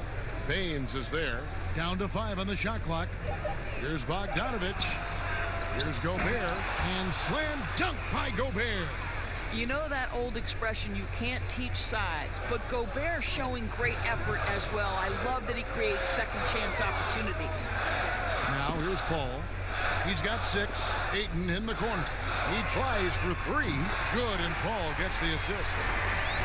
Paul's got 6 assists here tonight. And that's really using the double team against the defense there and creating that pinpoint passing to attack. Clarkson against Booker. Shot from 12. Gobert, great positioning on the putback. That gives him a double-double in this one. 10 points and 10 rebounds. It's never easy to keep Gobert off the glass. Soars over the defense for the putback jam. Timeout called. The Suns. Of course, you've seen a lot of these big men come and go in this league. Who would you say right now is the most complete big man in the NBA? Well, two guys come to my mind immediately, and that's Joel Embiid, who I think probably could be more efficient with his three-point shooting, but is still enough of a threat that you have to guard him out there. They enter the ball through him in the post, and he can be a dominant scorer. He can also put it on the deck. And then Anthony Davis, who you could say all of those attributes that Joel Embiid has, the Brow has as well. Those are two of the most complete, dominant, two-way big men in today's game.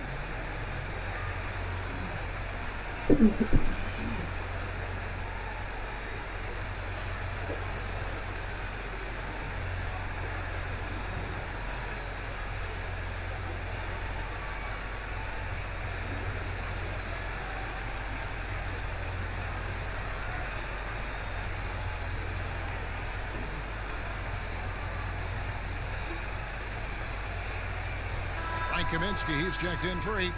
And checking out some numbers for Gobert. Great showing for him last season. Put up about 16 points a game, 13 rebounds, and almost 2.5 blocks. And what is crazy is that these numbers might not even do his game justice. He's been phenomenal. Feels like every night this guy does something that just blows your mind. So fun to watch, someone the other players look up to. Now here's Johnson. No points in the game yet for him. Bogdanovich against Booker. From deep three-point range. Rebounded by Clarkson. And after nailing a three-pointer in the first quarter, he has yet to connect here in the second. Here's Moutier. And they call the foul, so a chance at the line for one more coming up. Well, we've seen that movie a few times, haven't we? An easy bucket in the paint. And although the team didn't have much success last year, Emmanuel Moutier certainly got his career back, I thought, Doris, in the right direction. Well, I think for Emmanuel, he had an opportunity for minutes, and he played as he needed to in order to show that he is a capable player going forward. The tools, I think, have always been there for the former number 7 pick.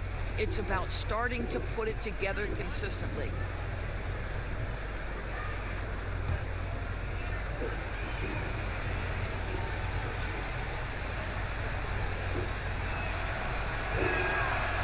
On the free throw, no good.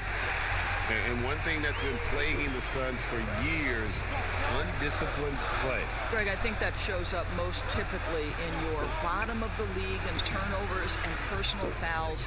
Both categories 7 years running. When you're at a competitive disadvantage in terms of talent and experience, you can't afford to make those mistakes. And so here's Phoenix following the bucket by the Jazz. Booker against Clarkson. Booker left side. Paul for 3. Buries the long-range jumper. Paul's got 9 points. And Paul has a beautiful stroke from deep. A gifted shooter who drains perimeter shots with consistency. Up top, Gobert. He's got 10. Bogdanovich, know what? I'll tell you, no matter what he does, he can't find his rhythm, and you get the sense he's starting to press a little bit. Over in the corner, Paul kicks it out to Booker. No good on the 3. You know what, though? Sometimes you can be too open. I think it may have surprised him, and that's why he missed. Bogdanovich passes to Moutier. To the middle. Here's Ingles. The basket good off the assist from Moutier. Ingles has got 5 points now this quarter.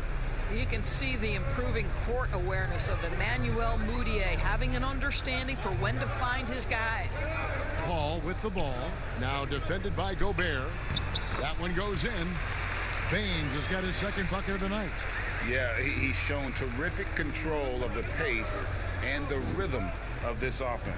And I think they count on him for that, Greg. He is a tone setter, extremely unselfish. Now here's Bogdanovich.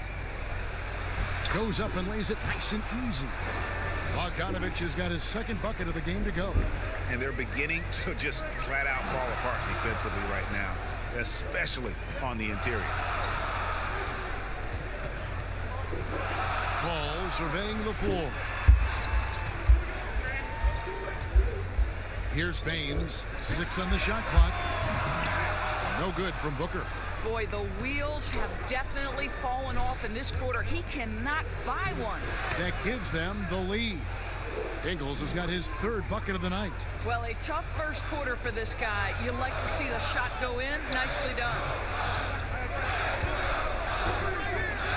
Kaminsky up top. Defended by Gobert. Kaminsky kicks to Booker. No good on the triple. Not sure why he keeps trying his luck from deep here. It's just not his night. And here is Ingles. 20 points for him last game against Oklahoma City. Moutier with the ball. His shot is good, making him a perfect 2 for 2 from the floor. Well, if it ain't broke, don't fix it. They keep getting it in the paint and continue to score consistently. Booker the pass to Paul. Back to Booker. And a great assist by Paul as that one goes in. Paul's got assist number 8 here in this one already. Now Moutier. Outside Bogdanovich. Ingles in the corner.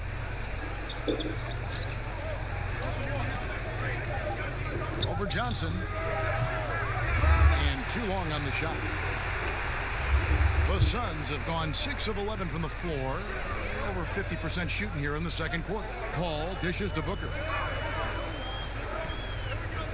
Launches a 3. Rudy Gobert with the rebound. Gobert's got rebound number 12 here already in the game. Moutier looking around. He kicks it to Bogdanovich.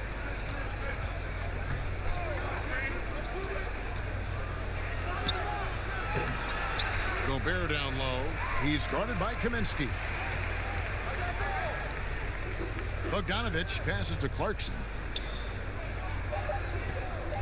He dishes it to Gobert. Over Booker. And Baines pulls it down. Baines has got 6 rebounds here tonight. Johnson against Moutier. That puts them in the lead. And the Suns lead by 1. Well, the Jazz's Quinn Snyder has become one of the most respected head coaches in the league. And think, guys, a player poll even had him ranked 7th among coaches they'd like to play for. And consider he's in Utah. That is not exactly a free agent destination. He talked about a back-and-forth game. This is the definition. You have to love these kinds of games, scoring-wise, keeping everybody on their toes. Now here's Booker. 29 points for him last game against Portland. To the wing right side. Here's Paul to the inside. Goes straight through the defender for the dunk. Draws the foul. He'll go to the line. It's going to be on Rudy Gobert. And love how Paul seeks out his teammates. Superb at slicing the D to pieces with his passing. And Phoenix making a change here. Bridges checks in. O'Neal's checked in for the Jazz. Donovan Mitchell comes in for Emmanuel Moutier.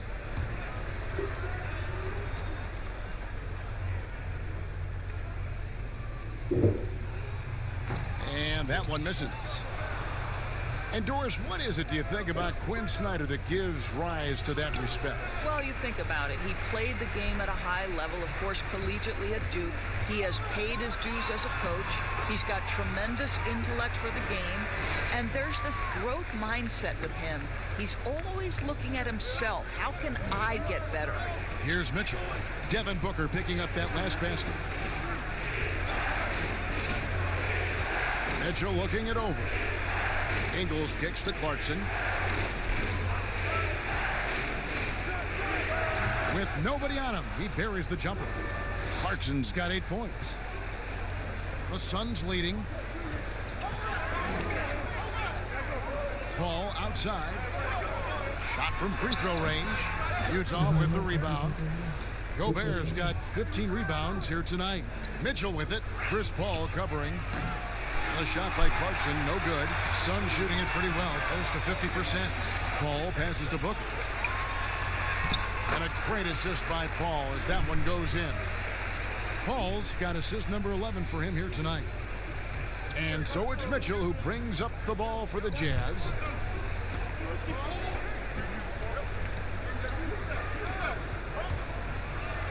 And with that shot, the Suns' lead is cut down to 1 in the bucket from O'Neal. Well, Rudy Gobert stands 7'1", and he's an unselfish guy. It puts the pass on the money. And Booker kicks to Paul. 1:25 left to play in the first half. And the dunk by Booker. Go into the rack with energy, and the D afraid to cut him off. Yeah, gotta chalk that one up to some shaky defending. Yeah, and give him credit for taking advantage. In a close game, those are the types of plays that can swing things in your direction. Here's Mitchell, following the score by Phoenix. Pulls up for 3. The offensive rebound. Booker. Gobert with the defensive effort. And you know, you can't impact a shot that close any better than he did on that possession. Boy, whether he blocks it or simply alters it, the result is pretty much the same. And they keep hammering away at him inside, forcing the ball into the paint. And one of those glue guys, Joe Ingles. Doris, talk about what he's brought to the table. Oh, he brings so much to the table. Joe is an excellent shooter and passer. Mentally, he's got a great IQ. He's a leader, a communicator. And I'll say this to you, on the defensive end, they typically give him a very tough guard.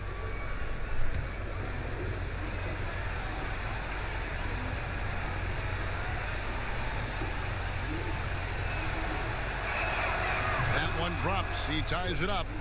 Well, Doris, you look at Joe Ingles. He's quietly become one of the better small forwards in the NBA. And he is the prototypical don't judge a book by its cover, because they call him slow-mo Joe or average Joe. But dig a little bit deeper. This guy is a quality playmaker and a knockdown shooter. Got to recognize the situation, trying to get a 2-for-1. Well, this is where the play call is crucial, right? If you're in a 2-for-1, you've got to get the first shot quickly. And it's in there. Mitchell's got it all tied up now for Utah. This is Mitchell at his absolute best. Driving, attacking, putting all the pressure on the defense. Ball against Mitchell. Now here's Paul. Not a lot of room. Clock at 6. On the wing, Booker.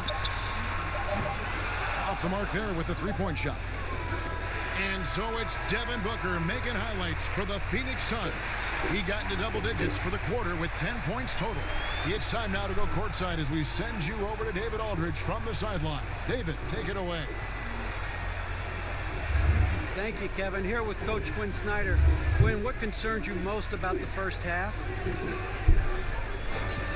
Well, I think the tempo is in their favor right now.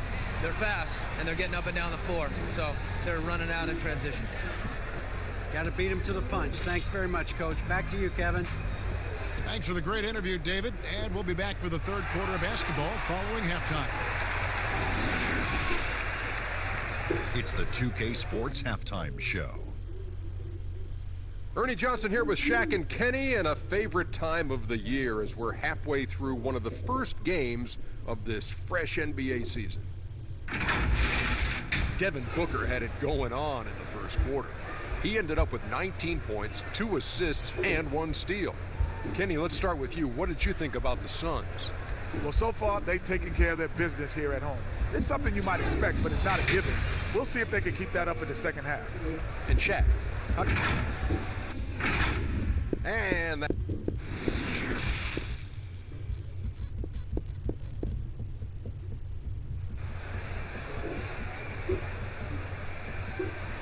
And we've got second half action for you. Thus far, a pretty evenly contested game. You know, guys, Devin Booker has been exceptional here.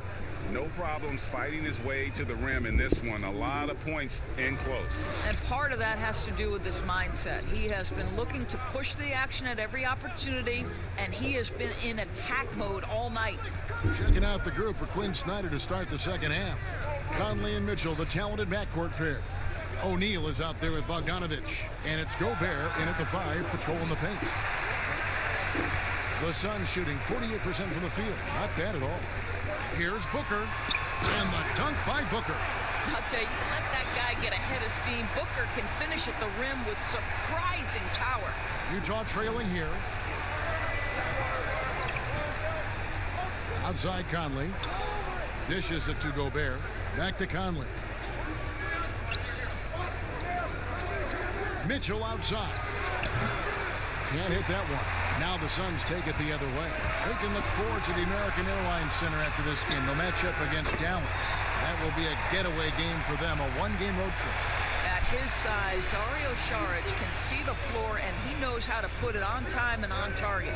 Conley, the pass to Bogdanovic. O'Neal kicks to Bogdanovic. Another miss by Utah. Boy, that makes him 0 for 3 to start the second half. Not the start you were hoping for here.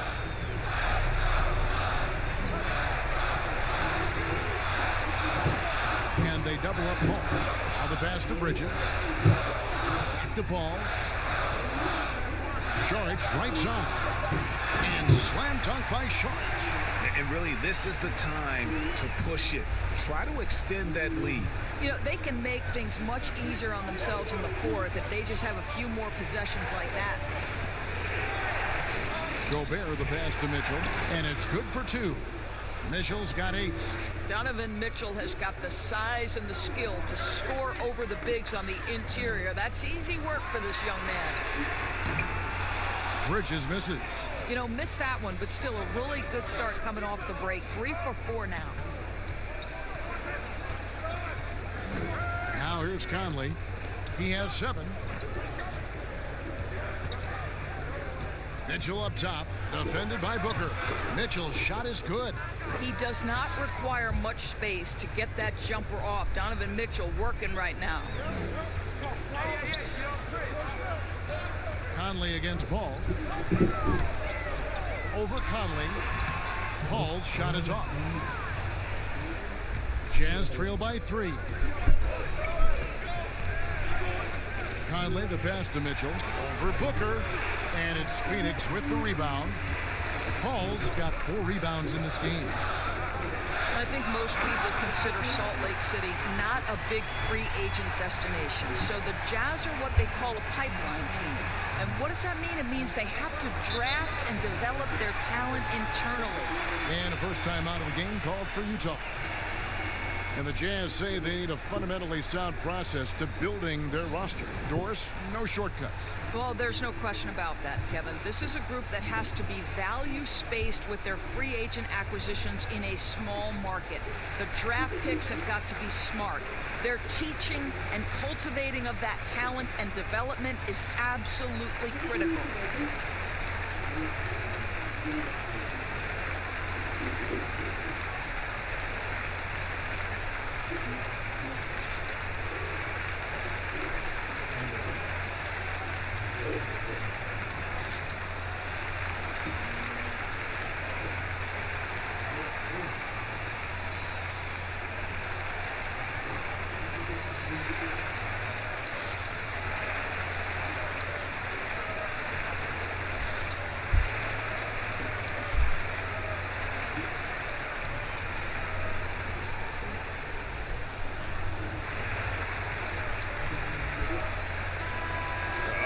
To check out DeAndre Ayton here. Last season, he played outstanding.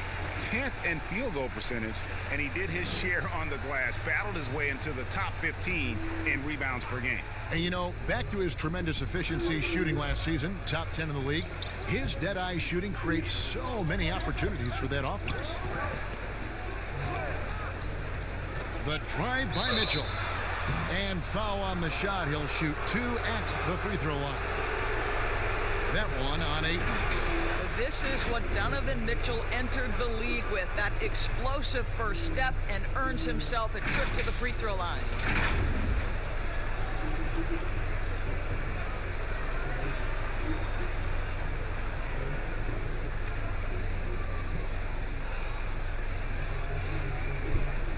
Shooting 2.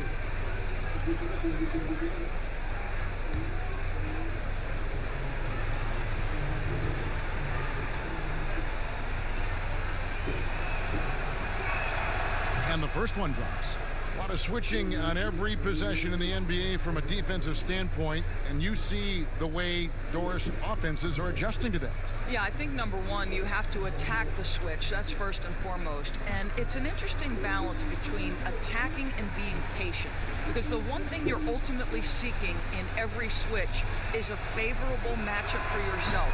That's where a critical thinking guard who knows where to find and put the ball is so critical to your success. That's a good way to look at it.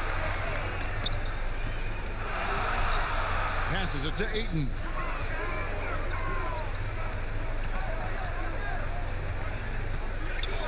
Kicks to Paul. Fires for three. Bogdanovich grabs the miss. I'll tell you, he's trying to help them extend this lead, but it's been a tough night for him individually. And it's blocked. And it's out of bounds to the Jazz as Utah retains possession.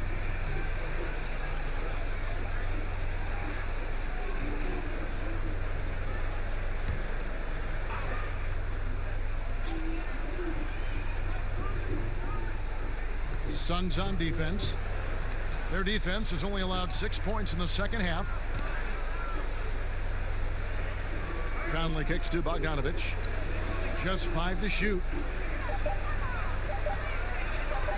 Here's Mitchell. Gobert trying to get open, and they're unable to get the time basket there. And now the Suns, a fast break. No good from Booker. O'Neal dishes to Conley. Pass to Mitchell.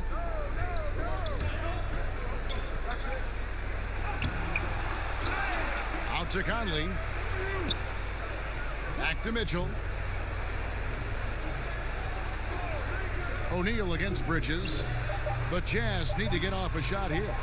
And here's Conley outside. Good work defensively by Paul. Phoenix leading by 3.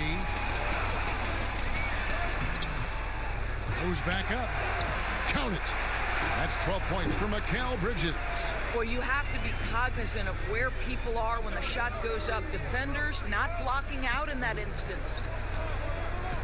Conley, the pass to Mitchell. Beyond the arc. Utah, the rebound.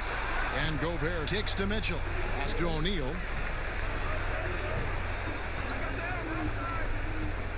There's the pass to Conley.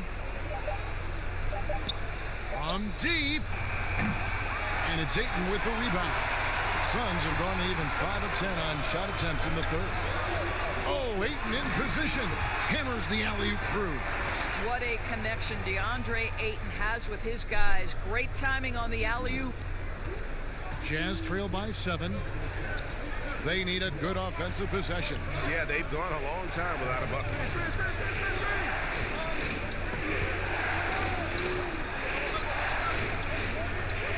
Conley against Bridges.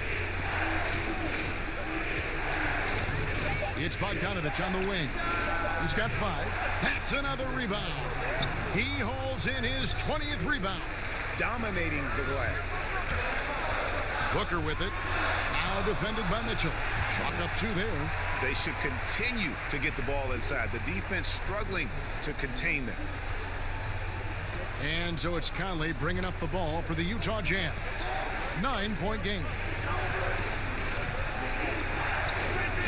Here's Gobert. 10 points for him. Bogdanovich passes to Mitchell. Over Booker. The jump shot from the baseline is right on target. 14 points for Donovan Mitchell. I think you have got to be aware when Mitchell has the ball in his hands, this guy is going to be aggressive anytime he gets a chance. Here's Booker, and the layup's good off the glass. Booker's got the lead up to 9 now for the Suns.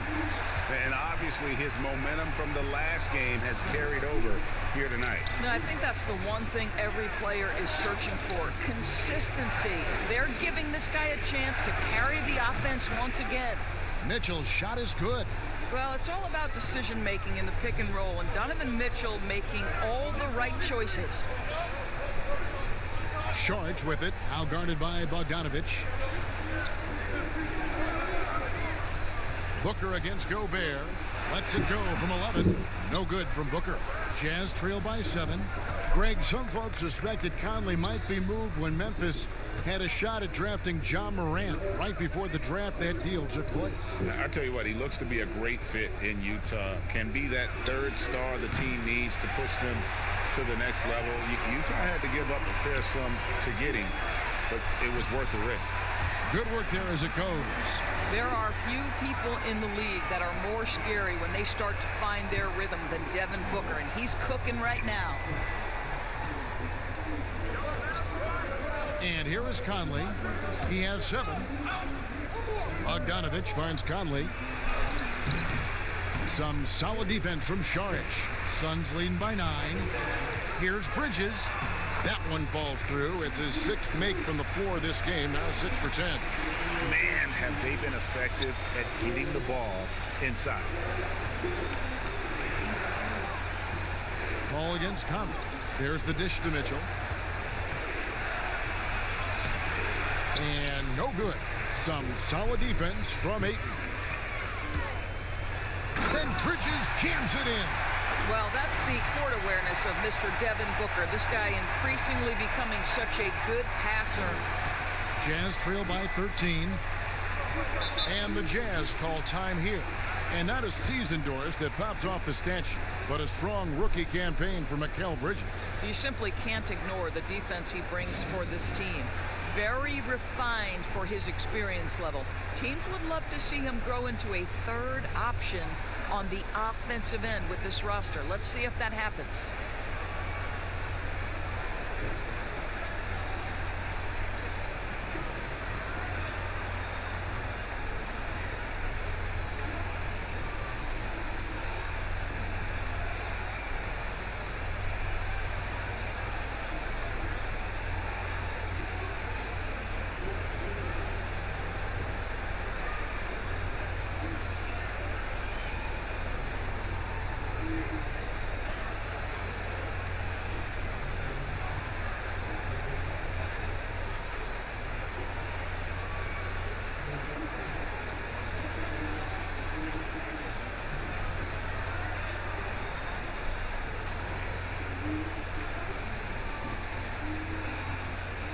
Carter, he's checked in for the Suns.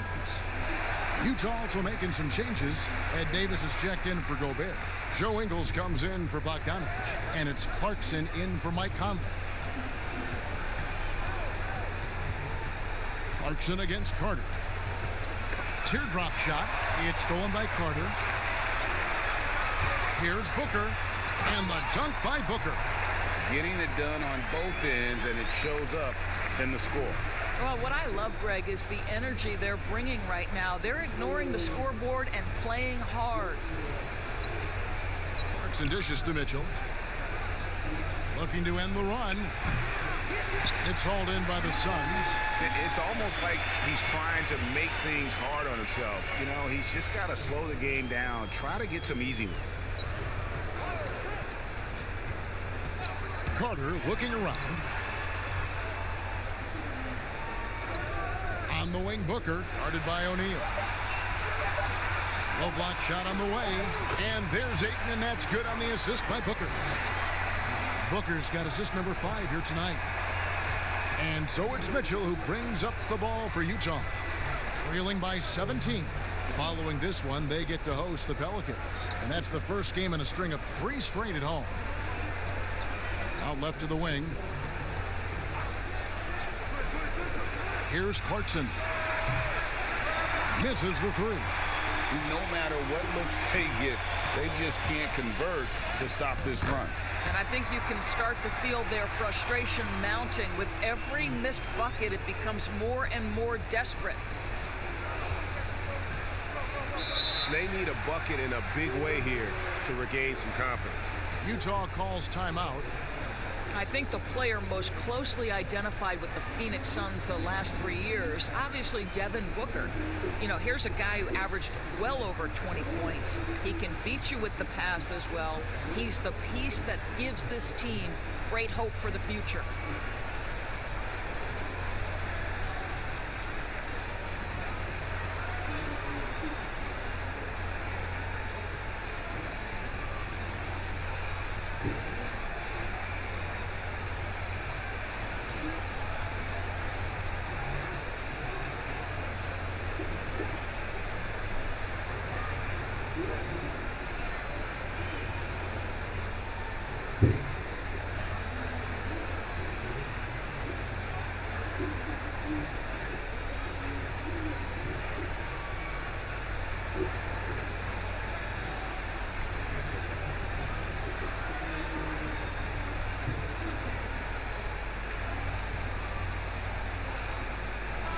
Baines, he's checked in for Phoenix. Kaminsky comes in for Saric. A moment now to see the numbers for Ingles. Good season for him last year. Last season, put up about 12 points per game, 5 assists and 4 rebounds. And with his great passing, he's been a catalyst for their offense, often seeing plays even before they materialize. There's no doubt about that. Great anticipation, excellent peripheral vision. His talents are really shining through. Passes it to Baines. Over Davis. And it's Baines missing. Jazz trail by 19.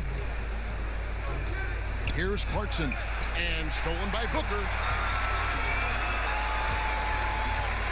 Carter outside. There's 48 seconds left to play here in the third. Guys, when you think about the Jazz, you are talking about an elite defensive unit. Rudy Gobert in the middle, the defensive player of the year, and the guys around him are committed to the scheme and outstanding individual defenders.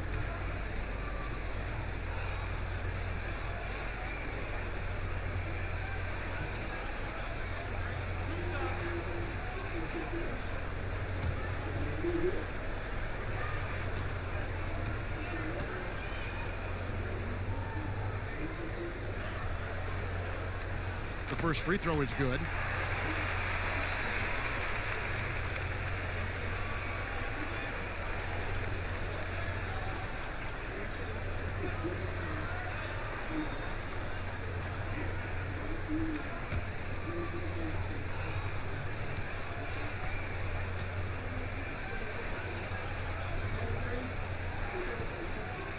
Carter hits them both.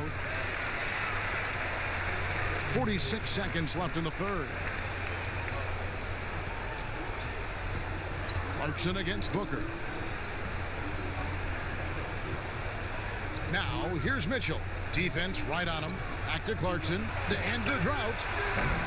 The shot no good. The Suns go the other way with it. Mitchell against Carter. He dishes it to Kaminsky. Shot and game clock separated by 5. Bridges, no one around him. A three-pointer, no good. Clarkson passes to O'Neal. Here's Mitchell. And he was able to put it up in time, but doesn't fall. And so it's Devin Booker making highlights for Phoenix. Setting up teammates and getting buckets. He is looking as determined as ever. And we'll be back with you shortly. And let's take this chance now to show you the State Farm assist of the game. And the definition of teamwork right there, guys. I mean, what great communication between them, and what a beautiful feed. And Greg, nothing better than chemistry, right? Working together to create a bucket.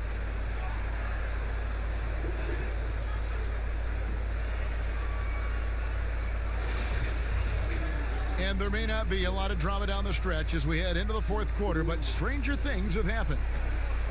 Booker and Bridges are the wings. Kaminsky out there with Aaron Baines. And it's Carter in at the point. That's who's out there for Phoenix. For 3, Bridges. Here's Baines. Count the bucket, and he's got a free throw coming up as well. Just a solid performance on the interior. The rebounding has been off the charts. We talk about bangers in the NBA, Doris, the Australian. Aaron Baines, rugged as they come. Kev, he is the very definition of an energy guy. This man is a great defender. You get blindsided by one of his picks, you are going to feel it the next day.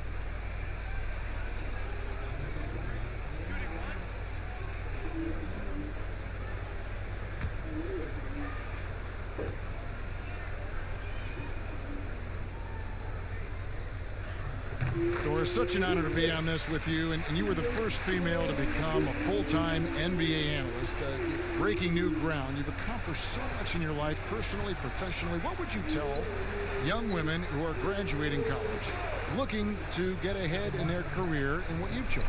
Well, first and foremost, I've been very lucky, Kevin. The game of basketball has been a part of my life since I was 7. It's been a driving force. I love it. I would just tell young women, times are changing. Dream big. There's nothing that's impossible. And I'm so thankful to the NBA players and coaches who have just wrapped their arms around me from the time I entered this business. So kudos to those players who are part of the change, no question. And hard work. I have seen you work. I have seen you prepare. No one prepares more. No one works harder than you. Thanks, Kev. Shot clock at 6. Pass to Clarkson. Puts up a 3. And Baines pulls it down. Baines has got 8 rebounds in this game. Whistle blows. Basket is good. So a chance here for a 3-point play. That's just superior balance from the crafty guard. If you allow Devin Booker to get close, he's going to draw your contact. Well, there are very few scorers in the NBA who are as explosive as Devin Booker. Boy, when this guy finds his rhythm, he can take over a game from just about any part of the floor, and there's nothing the defense can do about it.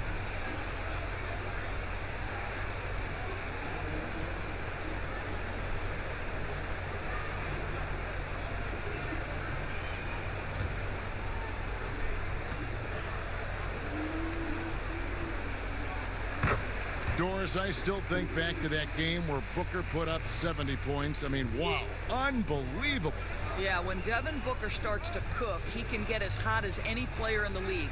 The one thing you want from Devin is consistency on both ends of the floor from game to game. That's how you go from good to great. And now we'll look at the upcoming schedule for the Jazz.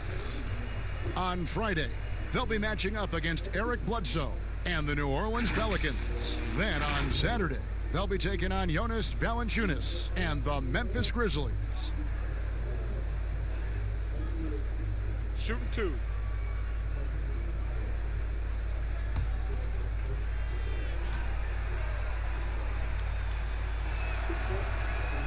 And he makes the first. Remember the time, Doris, when it was rare to see stars changing teams? Now we read about it every day. No question, Kevin. Think back to my formative years watching the NBA as a fan. Larry Bird was a Boston Celtic. Magic Johnson was a Los Angeles Laker. The trend in today's NBA is that shorter player contracts, more player control over where they want to be. And the reality is this, Kevin, at some point, free agency entered the equation. It's appropriate, it's fair, they've earned the right to choose where they play. Pass to Diallo.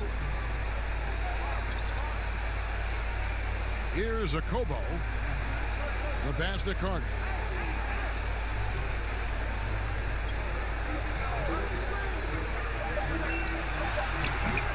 And it's Bradley with the rebound.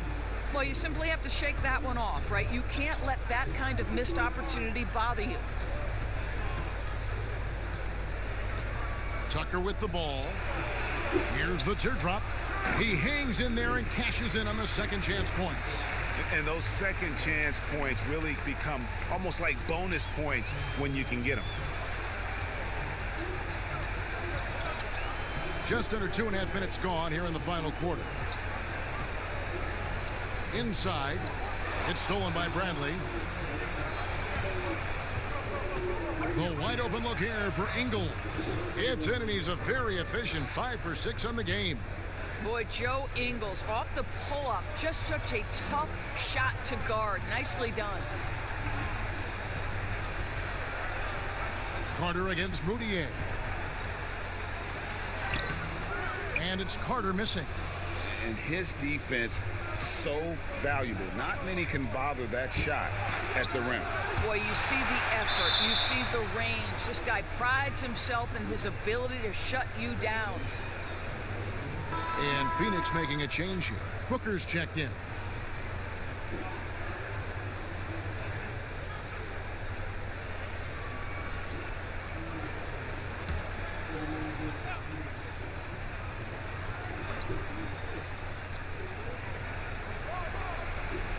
Carter against Moutier. He kicks it to Ingles. There's the triple. The shot will not fall. And Phoenix the other way now. And now here's Johnson, a fast break chance. Well, if you're just tuning in, welcome. We've got about 3.5 minutes gone here in the fourth quarter. Carter against Moutier. Just 5 on the clock. The putback controls the rebound and puts it back up and in. The edge on the glass is the difference. It's allowed them to build this lead. Pass to Davis. Doris, when you look at the success of international players, and the league has a litany of very good international players, Doncic being the latest success story, is the perception changing about these kids when they come from overseas and play in the NBA? Well, one of the greatest, and then to me, the greatest international player of all time, Dirk Nowitzki, a Hall of Fame player, probably changed the perception to start with. Now, listen, over the years, Luka is going to have perhaps a Hall of Fame career if he stays healthy. The reality is this. The NBA is looking for the best players to man those 15 roster spots of the 30 NBA teams. It doesn't matter where you're from, what the color of your skin is. If you can play the game of basketball and play it at the highest level, the NBA wants you to be a part of their league. And there's Gobert putting it right back in. Oh, how about the finesse there? Nice little gentle touch on the board. And you know, when you have that gentle touch, those tip-ins are easy to come by. Paul kicks to Booker. Pass to Kaminsky. Paul against Conley. Booker outside. They get it back. Shot good by Diallo. Diallo's got 4 points now in the quarter. And one of the stories of the second half has been all of those second chance points. I mean, they have been terrific on the offensive backboard. Conley, the pass to Mitchell. Lets it go from deep. Here's Gobert. Tries it again. And that's 2 points on the layup. Boy, I love to see Rudy Gobert score despite the contact. This guy is showing off some big-time strength right now. Booker draws the double. Conley against Paul. To the paint. Kaminsky misses. And it's Conley with the ball for the Jazz. Bogdanovich, no luck. Here's Paul. It's good with the assist that time from Johnson. And that's a double-double for him now. 11 points and 14 assists. Conley against Paul. Conley dishes to Mitchell. Gobert trying to get open. And that one is good with the extra effort on the glass. And, you know, he's enjoyed the kind of day you expect in terms of shooting the basketball. He can bring them right back into this game. Paul kicks to Booker. Nice ball movement by Phoenix. Ball against Conley. Booker with no one around. Good on the three-point shot. Booker's got 18 points just in the second half. Well, you love his effort level, right? Particularly when it's winning time. He is going for the finish. Conley left side. Out of bounds. Phoenix takes possession. One of those nights where the wheels come off, nerves seem to be playing a factor. Some changes for Phoenix. Ayton, he's checked in for Frank Kaminsky. Sharch comes in for Shaq Diallo. And it's Bridges in for Johnson. Phoenix leading by 23. Here's Booker. And he floats in for the easy two. Credit the assist on that one. Wow, unconscious has he been this quarter. They're riding that hot hand. Utah calls timeout. Well, we're now on the back end of what has been, Greg, an incredible career for Chris Paul. Perhaps no longer the undisputed best point guard in the game, but still a top talent. And Chris Paul might not be the best point guard, but any team would be happy to have him. His efficiency and playmaking aren't going away anytime soon. And even though he's never been an overly athletic player, that aspect of his game still is strong as ever.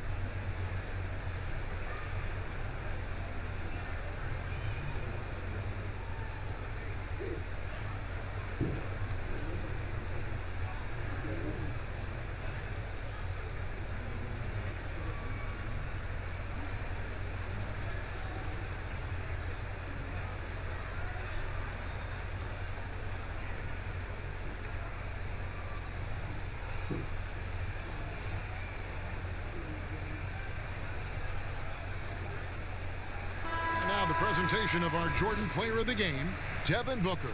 And Kevin, it's a no-brainer. He's controlled every aspect of this game, and it's just so fun to see a player perform at a level that's just higher than anyone else out on the floor. This is as good a game as we've seen him play, and this crowd can't get enough of it. When he explodes like this, it becomes a special atmosphere in here.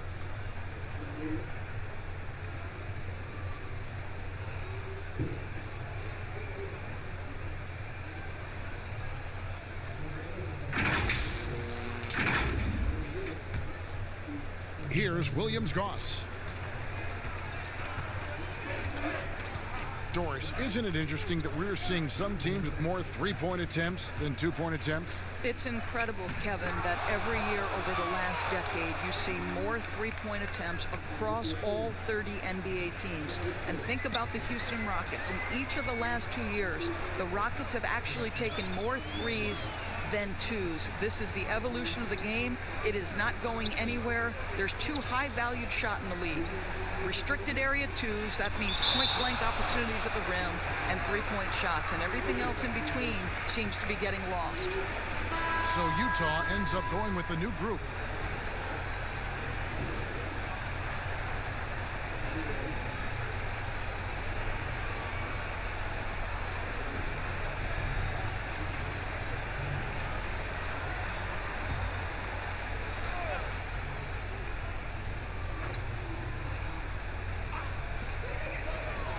Six to shoot.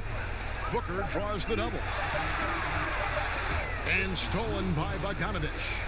One-on-one fast break. Here's Mitchell. Lays it up off the glass. Mitchell's got 21 in the game.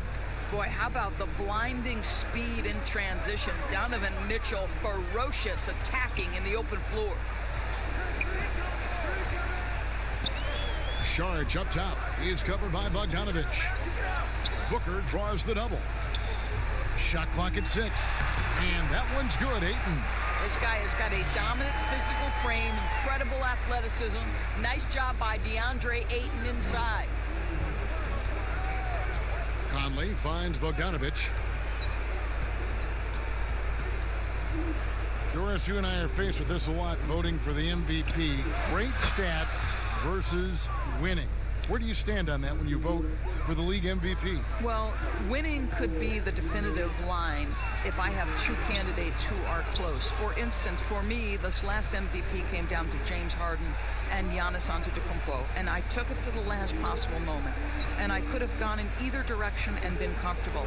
Ultimately, I went with Giannis, and the deciding factor came down to he led his team to the best record in the league. It was a difficult vote, but ultimately it's one category which helps tilt me in one direction or another.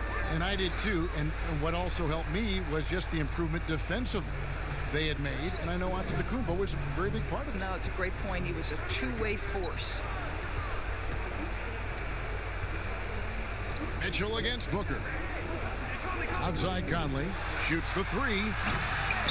It's hauled in by the Suns. Booker's got 4 rebounds in this game. Solid rebound there, and with the score like it is, that's an area where they can't afford to get lazy. Ball against Conley. To the middle. Here's Booker, and the dunk by Booker. Well, this guy is getting better and better at finishing with force near the rim. Go to work, Devin Booker. Booker against Mitchell. Pass to Gobert. Now, here's Mitchell. Tight defense on him. Outside Conley. Back to Mitchell. Poke loose. Al Paul. Of course, you and I were just talking about something Commissioner Silver said the other day about a proposed mid-season tournament. What do you think? Well, I certainly think if they do move to a mid-season tournament, it's going to have real value for it to matter. To get the fans engaged, something has to be on the line. So, number one, you're going to have 2 goals. Instead of 1 championship, maybe you want to win that mid-season tournament too. Mitchell outside. Fires the 3. They grab their own miss. Gobert. And that one goes out of bounds. Last touch by Ayton. And as we head to the final buzzer here, a crushing blowout. Big-time dominance. And this will go in the record books as a gaudy win for Phoenix. It was a standout performance across the board. I mean, it was like watching a cat play with a mouse. They were able to do more or less whatever they wanted. And it'll go down as their first official win of the new year. And they put themselves into the driver's seat in regards to the season series with this team. Tonight's win will give them a 2-1 edge with only one left to play. And you know, when you look at the huge impact he had, just a monster game for Devin Booker. This guy has been shot-making all night long. He commands the rock and takes over.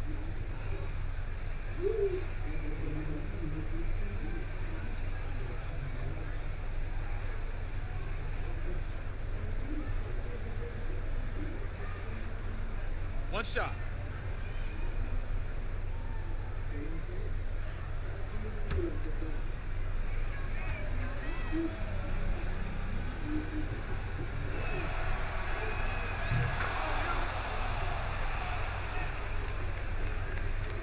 There's a minute left to play here in the fourth. Here's Jerome. And there's the pass to Johnson.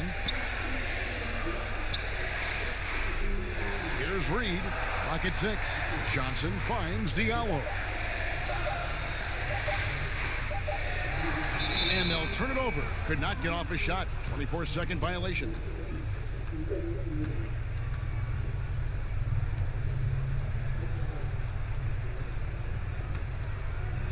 And so it's Davis. He'll bring the ball up for the Utah Jazz, trailing by 19. There's the lob to the hoop. Deft touch on the alley-oop. Oh, what a pass. And then he lays it in with the circus move. So smooth. And they can just dribble the ball until the buzzer. Yeah, they got to be happy with the outcome. 2 seconds separating the shot clock and game clock. Akobo, that's good. And you can sense that these fans, these players, they are ready to celebrate. Well, for all intents and purposes, this game is over. Just a matter of time here. Here's Bradley.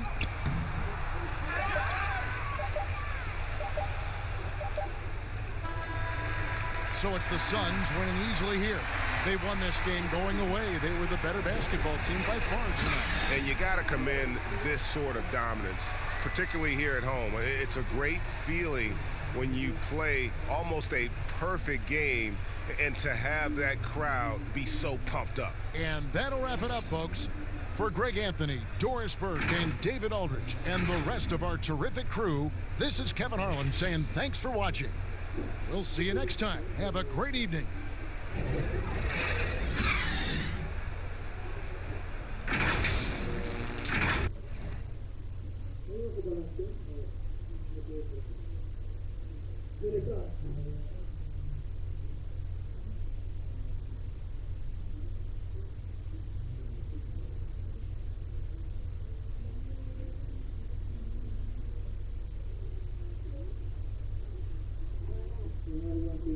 you.